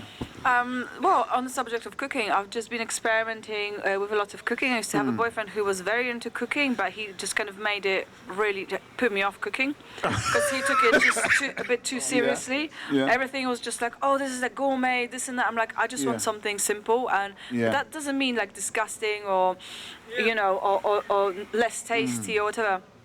I just wouldn't go to a specialist shop in the other side of the city to source this one thing which has just been flown across the entire world just to make that one thing. To me, it's just like food pornography. I can't. It's just too much. But in recent year, I've been discovering joys of cooking and like simple cooking. I recently made a very successful pepper soup with 3 ingredients only, and it was banging. What can I tell you? It was amazing. I can guess 2 of those ingredients. Yeah. Pepper and water. Very true. You know what the third one was? Well, actually, yeah, 4. Salt and garlic, because I don't even start cooking if I don't have like a wreath of garlics. Okay. Garlics. All right. I mean, are we worried about eating these things? Are they going to contain these pollutants that you're talking about, these microplastics and mercury? Are you worried about these things? I mean, so I'm by nature a very hopeful and a very optimistic person. Yeah. And so basically...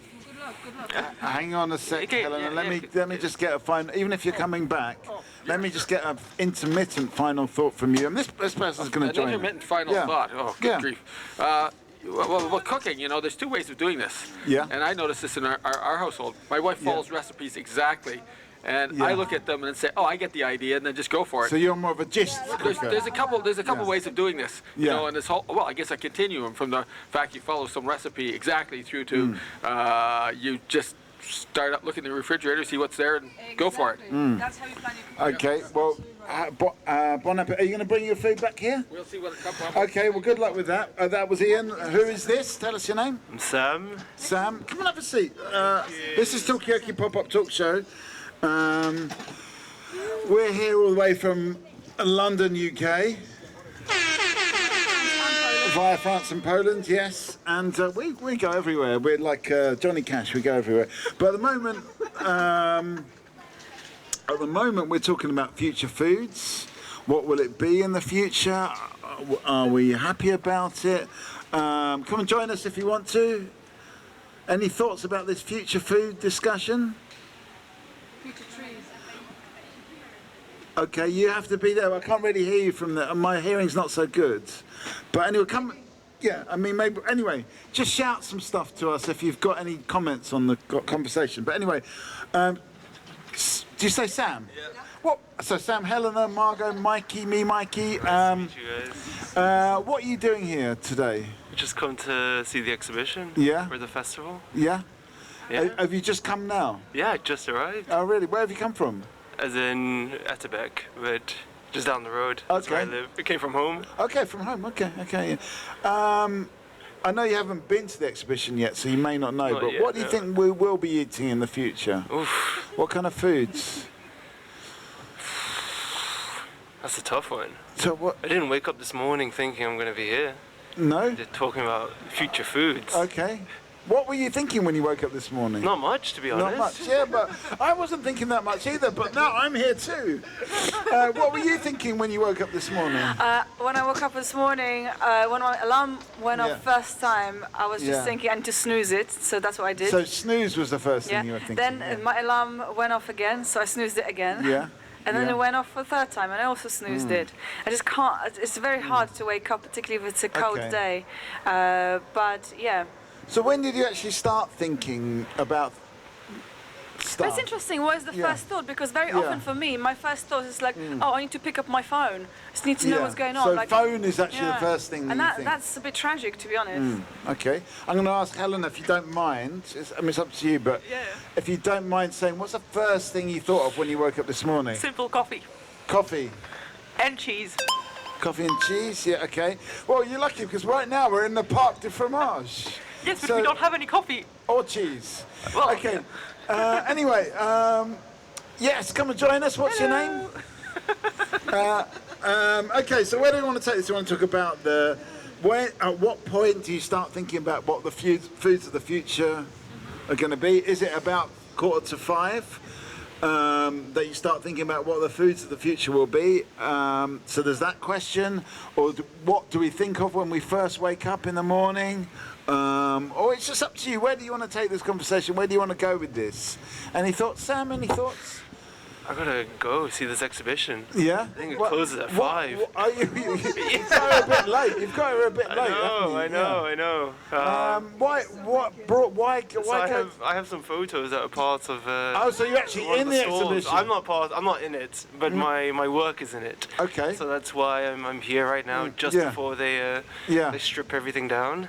I mean, to check it out. Yeah, I don't think they're going to strip it down quite yet. So we've got some time to explain. My contact told me she's coming at 5 to strip it down. You've got a good 20 minutes. So what? Tell us a bit about this work. Before you go, tell us about the work.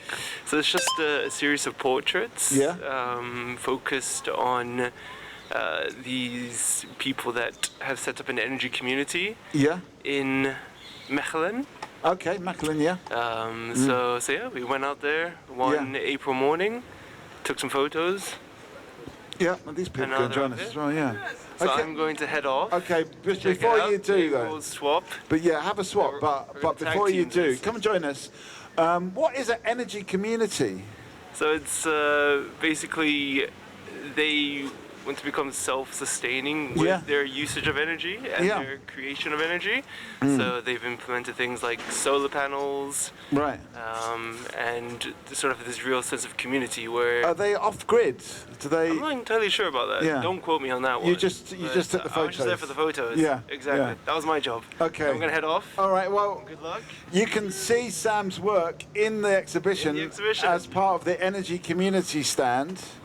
Check it out. But in the meantime, Sam hasn't actually been. Nice to meet you as well. We'll be here when you're on the way out. But we've got some new people. Thank you for joining us, and good luck with the exhibition. The last 15 minutes of it, anyway. We've got Margot. We've got Helena. Tell us your name. Cosmas. Cosmas. Yeah. And Katerina. Katerina. I'm Mikey. This is Talkaoke, it's a pop-up talk show. We can talk about anything really you want to talk about. I can just go through the last few subjects we've talked about if you want. We started off talking about the future and crabs, and then the kind of the way that animals and sea life might see the future differently. Then we talked about toxic things in foods, and then we talked about the foods of the future. Will it be insects? Will it be protein bars? Will it be just vegetables? Then we talked about what did we talk about after that? Yes. The most disgusting thing you've ever eaten. We talked about what's the most disgusting thing you've ever eaten, and would it be better with chocolate on it? So we talked about that. Then we talked about what is your first thought in the morning? Because this guy Sam, who's just left, said what foods we eat in the future is not my first thought in the morning, but he wouldn't actually tell us what his first thought in the morning was. We know that it's not about foods of the future, but there's probably a million other different things it could be. So we never found out.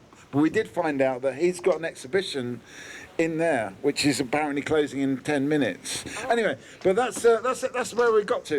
And then you two arrived, which gave him an excuse to go and see his own work in his exhibition, and that's where we are now. So where do we want to go from here? What do we want to talk about? You can join us as well. We're going to be closing soon as well. We have got, what is it? What's your name again? The name? Yeah. Cosmas. We've got Cosmas, Katerina, and Margot, and Helena. Are you off, Helena? Oh, no, I'm just stretching my legs. Stretching your legs, okay. And I'm Mikey. Come on, join us. This guy's going to join us as well. What's your name? What is it? Sorry, but my English is not very good. What? On parle français? But I'm with my son. Okay, there's no age limit here. So he can join. We've just had some children. What's your name? Benoit. Benoit, welcome. I'm saying welcome, but I'm from London, so it's a bit weird. Anyway, what do you want to talk about? People, give us something. What are you doing here? It's the first time that we're coming to the NEP Festival. Okay. To see the community and see what the NEP community is all about. Yeah. So we're not exhibiting anything or showing Where have you come anything. from? Greece. From Greece? Ah. Kalispera. Kalispera. This time it's Kalispera. I guess. I can also say Kalipashka, but I know it's not the same. Kalopashka, which is have a nice sister. Yeah. Okay. Yeah. Okay. Anyway, this is my job to do the hosting. You had your go. There was no Greek people when you had your go. Okay, so we've got Margot, we've got Katerina, we've got Cosmas. And Monica from Poland, but I've been living here in Belgium almost 25 years. I work in the Commission in Historical Archives, 20 years. And okay, wow, okay. What kind of archives have they got there? Well, it's a bit delicate. It's everything that has been from the setup of the European Union. So they recorded everything? Yes, okay. written. Okay, it's written, it's not recorded. Some are maybe recorded. Okay, so a bit of both. Yes. Okay, well, I mean, one of the things we would... Yeah, go on. Can I ask, what was the beginning of the European Union? What's the first thing in the archive? Yeah, what is the oldest thing in the archive? The Treaty of Rome. The Treaty of Rome? Yes. Okay, and is it a big thing? Is it like got a special red ribbon on it? Of course it's a big thing because it made all the founding fathers together to write the document about setting up of the European Economic Community. Yeah, I didn't mean is it like a...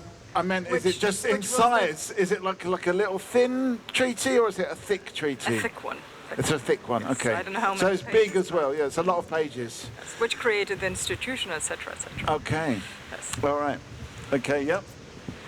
It's funny because like sometimes when you go to like famous people's houses, you've got, oh, and this is the desk where, I don't know, Chopin sat or something. That's where he used to like drink his tea or something. And obviously there's the stuff, the compositions and stuff like that. If it's a writer, have you been to Chopin's house? I don't think I have, but I've been to some other kind of houses.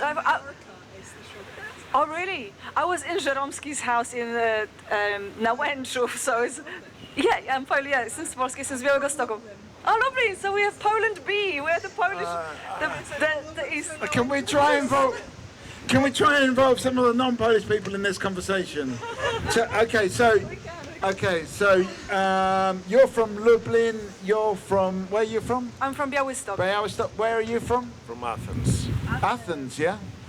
Karditsa, another city in Greece. What's it called? Karditsa. Karditsa. Okay. How does it compare to Athens that we know? No, it's a very small town. Yeah. With like 15,000 people. I mean, so we're almost like 500,000 in Lublin. Yeah. So, it's a small city. It's in the middle of the mainland in Greece. Because Karditsa comes from the word kardia, which is the heart, like it's like a little heart in the... Exactly. Yeah. Oh, wow. Okay. And we are one of the very few flat cities in Greece that they actually use a lot of bikes. Okay. Because it's not that common in Greece, so I have to mention it. Okay. Greek-Dutch version of yes. Okay, so there's so many ways we could take this conversation. Do you want to talk about... old city. It's from talking about architecture and kind of rights on how cities were set up in the Middle Ages. It was set up in 12th century, 13th century on the Magdeburg law. And it was as well a Renaissance city, and there's still a Renaissance parts of the castle and medieval, and during the Second World War turned unfortunately by the Germans into a prison, and my grandmother was a political, student political, but she survived, otherwise she would be in the Majdanek camp and I would not be here speaking with you. Okay, well we've got to be thankful for that. Is there like a founding document of Lublin? Is there like a almost like the... There is, and my auntie, who was the sister of my grandmother, worked in the historical archives of Lublin, and she has written... Yes, but I want to change it. Yes, I want to work maybe in some other sector, but I worked in other sectors, in Digi-Trade, Digi-Relics, Digi-Enlargement, 20 years, from 2024. I was a stagiaire in the commission, a stagiaire at UNESCO, stagiaire in the EC delegation. I lived in 7 different countries, worked in 7 different places, so I haven't been living for 34 years in Poland, so only 12 years I lived in Poland, and I speak very well English, therefore, because I've been speaking it since the age of 6.5 in the English schools of Kuwait and Qatar. But she's written, my aunt, a document about the history of Lublin, looking through and about the Great Fire and the Great Plague in Lublin, and yes. Okay, because... Scottish blood. Okay. You've hit us with a lot of information. Belarus, because the name was coming as well. Smotrich, of one of my part of the family, Smotrycki, and there was a guy who written a dictionary in the medieval times. He was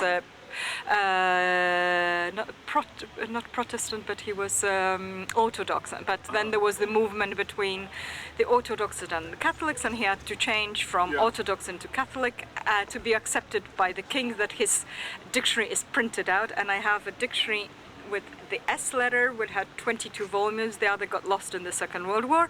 And it's Smotrich and Smotrycki, and this far relative who written the dictionary, but had to convert later from Orthodox to Catholicism to survive. That's a lot of history. Thank you for that, Monica.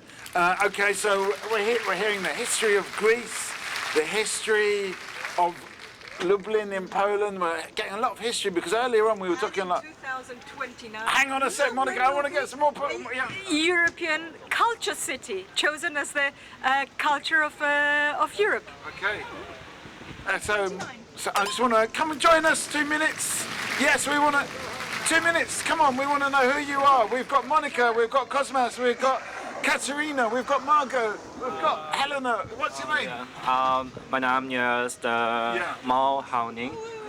No. Sit down for a second, but let's just get a final thought from these people. What is more important, history or the future? Both.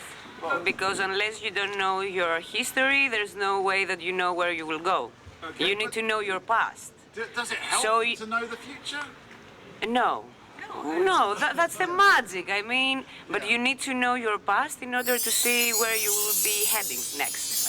History has repercussions on the present days. Okay. So you really need to. My grandma was a history teacher for 55 years. So, and she knew ancient Greek, Latin, French, and history. She was teaching those subjects. So you should know history because it has what is happening now with the wars. For example, with Russia, our horrible neighbor of Poland. They were invaded as in medieval times, in First, Second World War, communism. So, and in Poland they are talking that they can invade us any time. And we have the strongest European army in Europe, and we're economically doing better than behind France we are, and we are behind Japan in the world in economy. Okay, that's a lot of stuff. So we've got Monica, we've got Helena. What's your name again? You can call me, the English name is Morn. Morn, yeah. Morn, okay. Yeah. And where are you from? From China. From China, okay. Yeah. Remember we're talking about history and the history of different countries. Does China have a lot of history? Yeah, of course. We have the most long history in the world, I think. Yeah. And it's written down? Because here Monica is she's an archivist. Archivist. Yeah. So she, come and join. We're talking about. Come and join us as well. Yes. We're talking about history. Do you need to know? How much do you need to know about history to know the future? Because Monica knows a lot, but is that like a? Not on the history of the country of other countries to understand why all the wars are happening now. Yeah. And it's all about money from the beginning of the start of the world. So okay. Yeah. Okay, it's all about money, says Monica. Do you agree with that? What's your name? Catherine. Catherine, come and join us. Yes. I'm on my bike. You can just lean it there. I'll keep an eye on it. Don't worry. Any thoughts on that, Margot? Yes. No, I was just wondering whether appreciation for history it's something that you kind of have to come to yourself as a grown-up, because for example it's a bit devastating for me, but my niece who's now turned 18, but I had a conversation with her maybe 2 years ago, and I said, do you like history? And she said, nah. And I said, why? She said, the teacher's really boring. I said, I just don't care. And it was just so crushing, because it's nothing that I can say to kind of convince her that this is important. Like, if I tell her that it's important, it's probably sounding to her like her teacher is saying, history is very important. So I wonder whether, you know, at what point, like, I just hope she will achieve that moment, but I think people don't always see the relevance. The relevance that you said, Monica, I think it's obvious to me, but young people don't necessarily see that, because they're in the now, they're in the future. They've got so much thrown at them. They're learning so much. Okay, the history is just like, yeah, but in the past it doesn't really matter. But there is a time, hopefully, where that changes. I just wonder when that is. Okay, Helena, what's your thoughts? Well, so my thoughts is that funnily enough, until I was about 17 or 18, I loved history. Yeah. I was a big history buff. A big history. A bit like Monica, I suppose. Well, maybe not as knowledgeable as Monica is, but like I knew, like I really loved history. And then there are two things that happened. Well, firstly, I realized that I was a young person and that I could live in the now, and so I guess that the attraction to be more focused into the present time became very, very key. And then I also had a teacher in high school who was a history teacher, and he was basically like very, very. Thank you. Okay. Sia. Bye. Bye. Yeah. And he was basically just, and he very much made me lost my enthusiasm in history. How did he do that? How did he manage to do that? Well, so basically, he was, I think, a very sexist teacher in hindsight, because he would often celebrate the students, and especially the girls who were like very, very smart, but like very, very quiet. Yeah. but the students, whether boy or girl, actually who were like more vocal, who would be like more enthusiastic, or who would like take more space, he would like shut them down. Okay. And so as I was one of them, I was often shut down because of that. Okay, so by being shut down, being quietened, Exactly. well, you're not going to be shut down here. So we're hearing about history. Young people, how are they really interested in history? Is it that important for now to know about the past? These are some of the questions. Hang on, let me come to Catherine. And then, No, I just wanted to say quickly, I think young people are interested in the past, and I think, like some of us have already said, it really helps it makes all the difference when you have a charismatic teacher or someone who can really make them see, not try and kind of explain things to them, but like let them see for themselves the parallels between, like, let's say what's happening in the USA today and maybe 1930s Germany or something like this, you know, how it evolved, they can see for themselves. I mean, storytelling is very powerful. I think it's not about just learning facts and dates, it's about trying to show human relationships, story, you know, who were the players then, who are the players now, and like letting them make their own links. Okay, so, I mean, it's history, but it's a story. Is it about the charisma? Is it about the storytelling, the relationships, as Catherine was saying? But I wonder how much is there told or taught about the art of storytelling, and by that I don't mean just some nice people sitting around the fire going like, oh yeah, I remember. I don't mean that. I mean like how history and storytelling manipulates how we think about history. Because you look at social media, it's all about storytelling. Charisma all over. If I say something with conviction and charisma enough, it could be a complete piece of shit and like wrong information, but people will believe me. And my problem is that I don't know how often young people are taught critical thinking. Just, you know, very often we get this on Talkaoke, people come in to have a debate, but that's not their fault. It's, you know, we're seeing debates all the time. I think this, you think that, fight. But we need to kind of break that. We need to kind of make people aware or sensitive to how their history is being taught. So you're saying it's so it's the way people tell the stories as well? Well, I mean, for example, books in Germany have been written in such a way that they write about Polish concentration camps, which always the Polish government has a big duel with Germany, because the truth is, everybody knows that it wasn't the Polish concentration camps, it's the Germans set it up. But actually, the first concentration camps were set up by the Brits in the Boer War in Africa. But anyhow, we need to have this, that the truth is really written, the truth in the history books. And as we talk about, as for example, Yalta, and I was at a meeting, training, the Yalta signing, where in Poland, in Polish books, we call it actually that we were sold. But in the Western Europe, on a training, I talked to a professor. He doesn't see it as a Poland being sold, but we Poles see it as we were sold by Churchill, Roosevelt, and Stalin. In that sense, that a lot of our territory was lost to Ukraine. Lithuania, on the other hand, we received very good land economically, the Silesia, but we lost that part of land in the east, which belonged to us for more than 200 years. We were common union, common kingdom with Poland, Lithuania, and we were actually sold by Churchill, Roosevelt, and Stalin.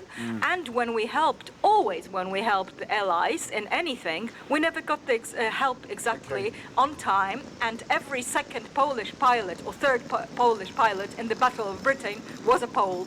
Division 203, Division 302 and Division 303. Okay, so some points there about how history is told, and it's told in a different way.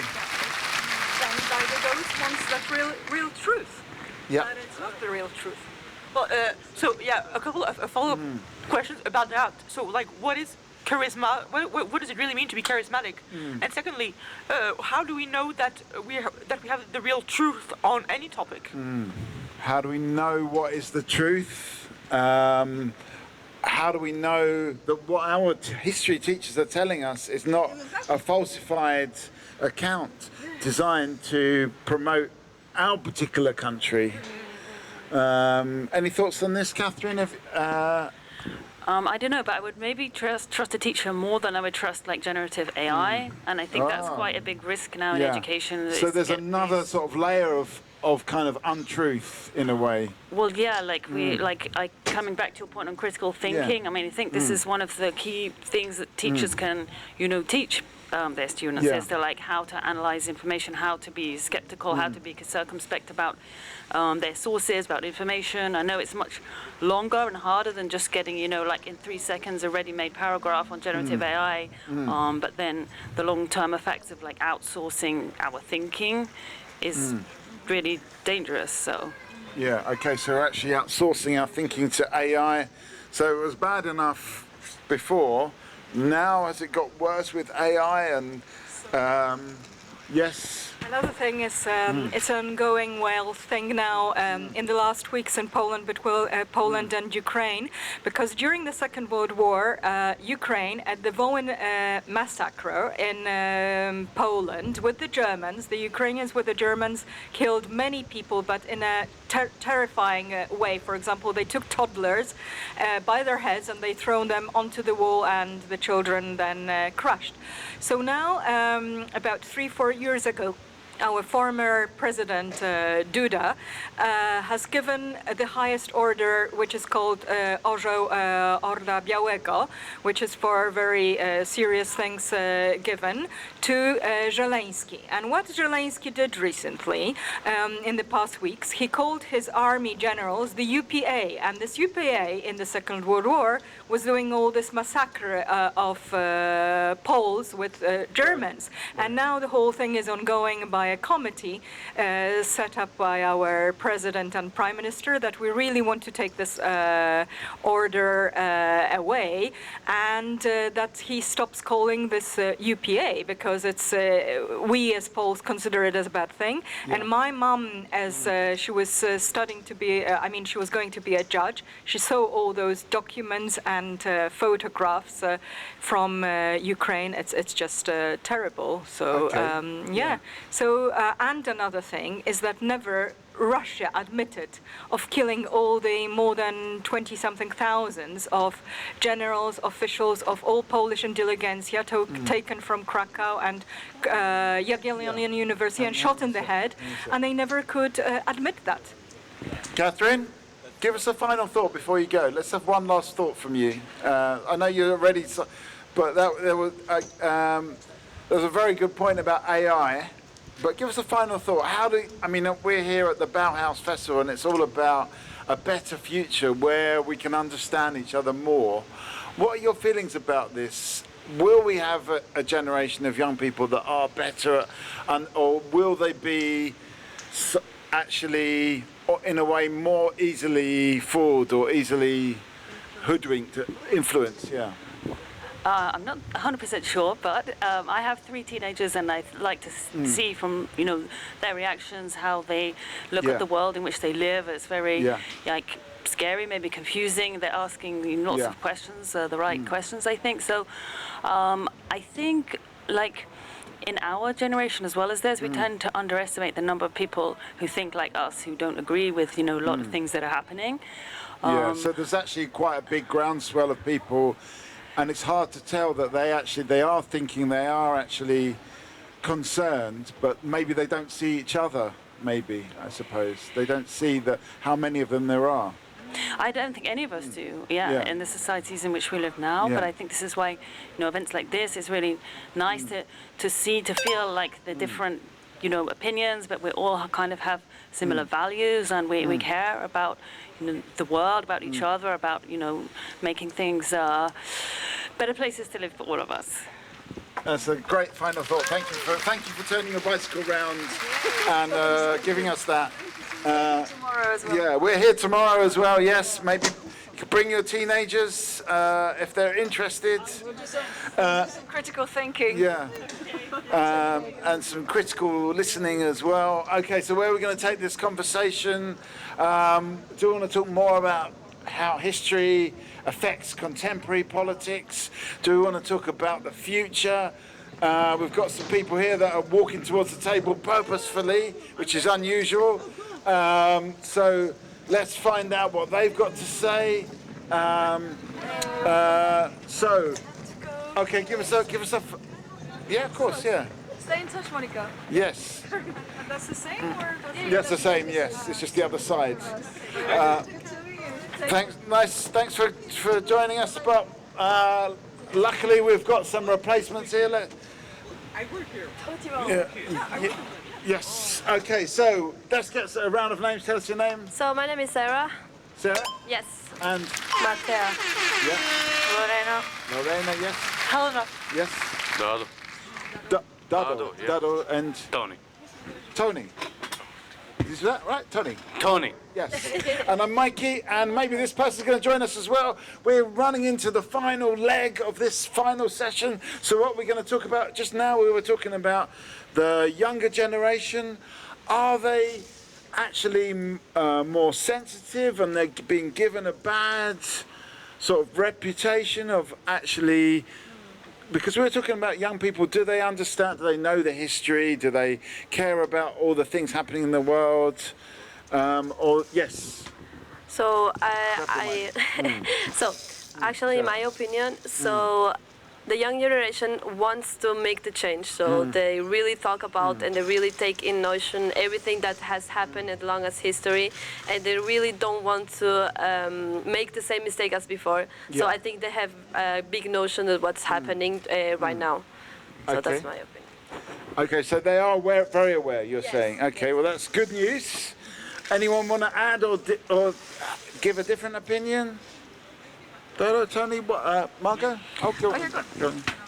Maybe these new generations, I think, like if you're now 17, 18, you look at the past and everything, you were like, you have your opinion and everything, but these new generations, they're like more like all on the phone. They don't care about nature, they don't care about the past, they don't care about anything, they just want to play on their phone, play on the video games. Are they experiencing nature through the phone? What? Are they experiencing nature through the phone? No, just doing TikToks. Okay, just TikToks. Okay, what do we think about that? Is that your Sarah? So, Tony, I really have maybe to disagree. Yes, it's for sure that a lot of people nowadays, a young generation, are very anxious if they're done with the social media. But we can judge them because it's something that we have been since. Early, and every day we have the new generation talking about the new posts, new Instagrams, new TikToks, and they want always to be on the fame. But that's not the point of not being interested in the nature and everything. That's not that. I think they have the notion, but because of these distractions, they can't do it. Yeah, so you're saying you can be interested in, or even addicted to TikTok and be interested in nature? I think it's possible because not only TikTok is, I can say it's not a bad tool because you can always learn something. And we see, even if it's like only for the views or anything, they make a change and they try to change something. So I think, in my opinion, that's. Okay. Helena, you're going to say something? Well, yes, I just wanted to point out that basically that people are much more surprising than you think. And that it's not because, as you were saying, that you like TikTok, that you cannot like nature, because I think that we're full of contradictions in a good way. Okay, so that sometimes we've got to embrace the contradiction. Exactly, Any thoughts on this, Lorena? Have you got any thoughts on this? Are you on TikTok? Yes, of course. And what are you looking on TikTok? Are you looking at nature on TikTok?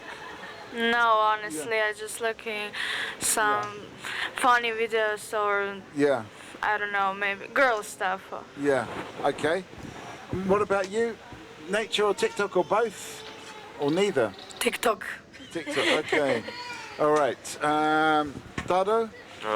Both. Both. Yeah. So you think you can have both? You can be. Yeah, you can. I mean, what about this question of phones? Is it like a good vehicle to understand nature? Yeah, it is. Yeah. Okay. So, I mean, how could you understand nature through the phone? I mean, it's obvious.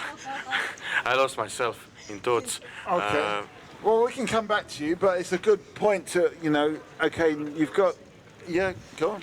I mean, I just wanted to go back to maybe younger generation being more surprising. Do I remember that correctly? You guys from Croatia, huh?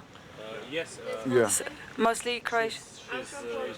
Portugal. Okay, right. Okay. No, okay, but I went to Croatia last year, and we just well, it was just outside of Dubrovnik, but I can't remember. It was like a small village. Didn't you go to somewhere? No. Somewhere near Trogir, wasn't it? No. I went there later. No. Okay. No, it was like a tiny village outside, but then there was like outside of Dubrovnik. It's like about half an hour drive. I'll find out.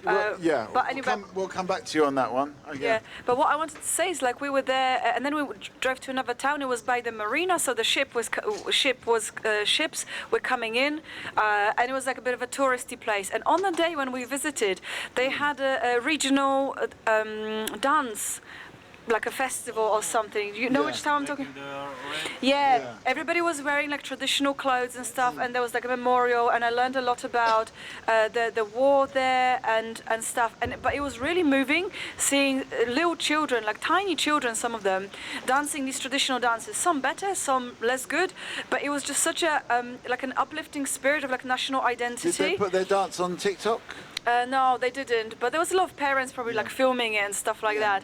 And it just gave me some kind of like a, because I don't see young children doing that. And if you think about patriotism, I'm from Poland, so it always feels like, oh no, you can't be patriotic, it's just too, you know, or even in the UK, I live in London, like you can't fly British flag or English flag there because, you know, it's somehow really bad. But it was just really moving and really pure, and you could really see that they were preserving some part of history that's not normally seen. And it was beautiful. Okay, so Aviva, come and join us. You don't have to say anything, but come and sit and listen. Just come and sit down. You don't have to say anything if you don't want to. My name's Mikey. We have got Margot. We have got Tony. We have got Dada. We have got Helena. We have got Lorena. We've got, what's your name? Sorry, I've forgotten this one. Matea. Matea. And we've got Lorena, and tell us your name. Petra. Oh, I'm Petra. Sarah. I'm Sarah. Sarah, yeah, I knew that. I just didn't say it. But okay, so we're talking about, there's a few different things. There's different visiting other countries, what we get from that. There's the phones thing.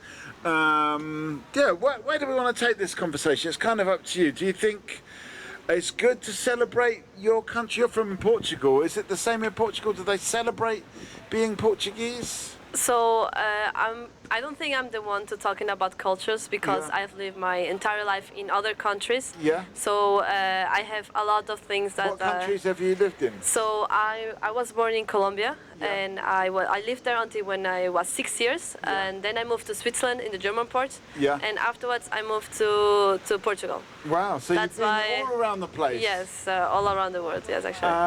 But does that mean you can't celebrate all these different countries? Of course. They have all something different to celebrate, and yes, but sometimes we only, for example, the strongest one was, for example, the Colombian one, the traditional one. Okay, so the Colombian identity was really the strongest of all of those? The strongest and the Portuguese, yes, both of them are the strongest. Okay. And for example, like, I don't know, remember your name? Margot. So, for example, in Colombia we also have like traditional dances for small kids. They're very patriotic in that way. We have special clothing, special dances, special music, like from also the cultural thing of Africa. We also have a big part of them. So we try to celebrate that in the maximum as we can. Wow. Okay. That's why I say. All right. Okay. So interesting. Come on, Tony. So basically, your question and our argument, it's not the same. No. Because in her country, like she said, the kids like dance and everything, but in our country, nobody cares about nature or anything. Yeah. So it's not the question to the world, it's question to the country. Yeah. So, it's not like, it's like the culture. In our country, culture is dying. Like she said, in Dubrovnik, all dancing. You won't see kids dancing. You will see like mature people, adults, only dancing and celebrating the culture. Yeah. And so it's just country question, no world question. I mean, like Sarah, who's kind of come from lots of different countries, and we were talking about the future earlier on. will that be more common, that it'll be more about the world rather than one country, or do you think we're going more into a country identity? Like a country identity. I think it's country identity is becoming stronger? Not becoming stronger, but some people are, some countries are trying to gain it back, and the other ones are losing it. Okay. Like that's something that that they try to say maybe. Yeah. Okay. So some countries are trying to gain their identity, some are losing it. Where are you from? Croatia. Croatia has. What do you think that the gaining or losing the Croatian identity, is it more strong or is it more? Honestly, I think we are losing our Croatian identity because right now many Croatian like high educated people are moving out of Croatia and going somewhere else, whereas higher education like. Is it the education or the money? The money, yeah. So it's basically we are losing our Croatian identity and everything. Okay, so there's people moving out of Croatia, going to other countries. Are they going to come back? And what effect is that going to have? You say no, they won't come back? Yeah. I think in our country is more people from Nepal, from Philippines than Croatians. Right. And people who move out from Croatia, I think they never come back Never come back. I think that. Yeah. Okay, interesting. Okay, Margot, were you going to say something? I was just curious about like whose role it is to preserve the national identity and to kind of spread it out and spread it to maybe not other cultures who are coming and living, because people are moving around all the time. You know, I'm from Poland, living in the UK. I've got British citizenship, and I feel like I'm contributing to both cultures. Sometimes people say like, "Oh, you moved out, you don't care about Polish culture," but I really do deeply, and through my art, I really do explore those themes.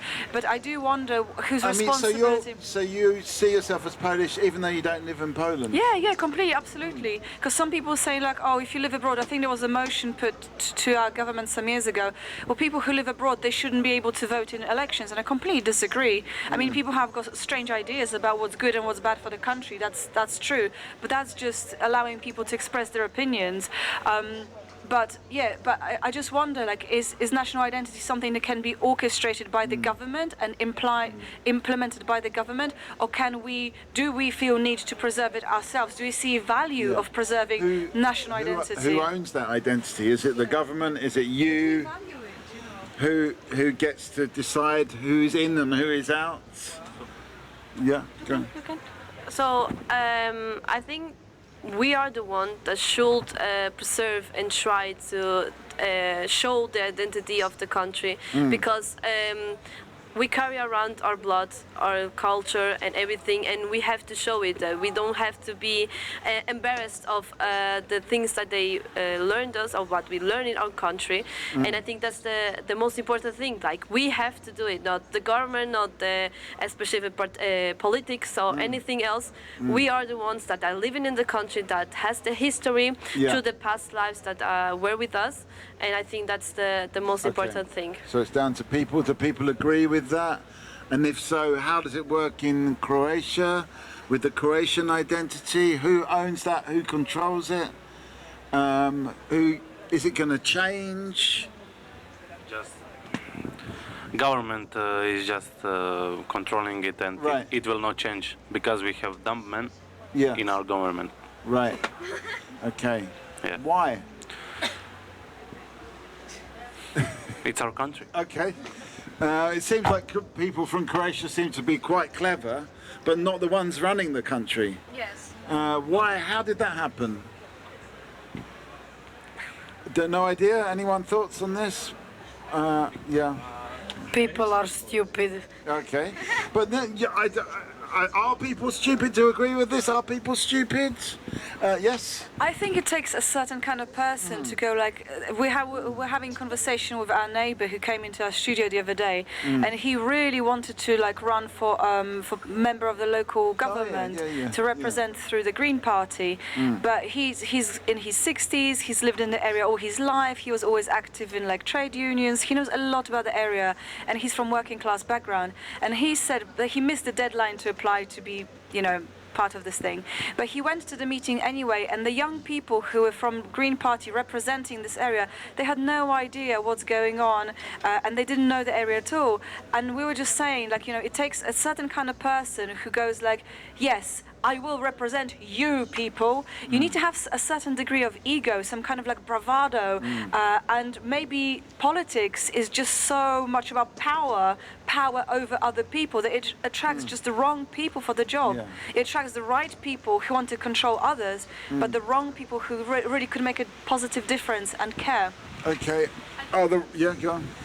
I think it's more like, as Margot said, it's more like the ignorance and the comfort that the people have to stay in this, oh, I want to make the change by my own, I can do it. But that's the thoughts that stop us from making something that it could be the most important thing done for lives. Like, without that, we can't go ahead. And I think it's more like that, ignorance and comfort that the people have, and they don't want to try it and don't want to risk it to make it something happen. So they don't want to go outside their comfort zone, maybe. Are the right people becoming politicians? How is it just the way the system works? It's final thoughts time. Well, let's just get this. I have one thought. Yeah. So basically, there is no stupid people. I think there is people that make stupid decisions. So if you make more stupid decisions, you need to go.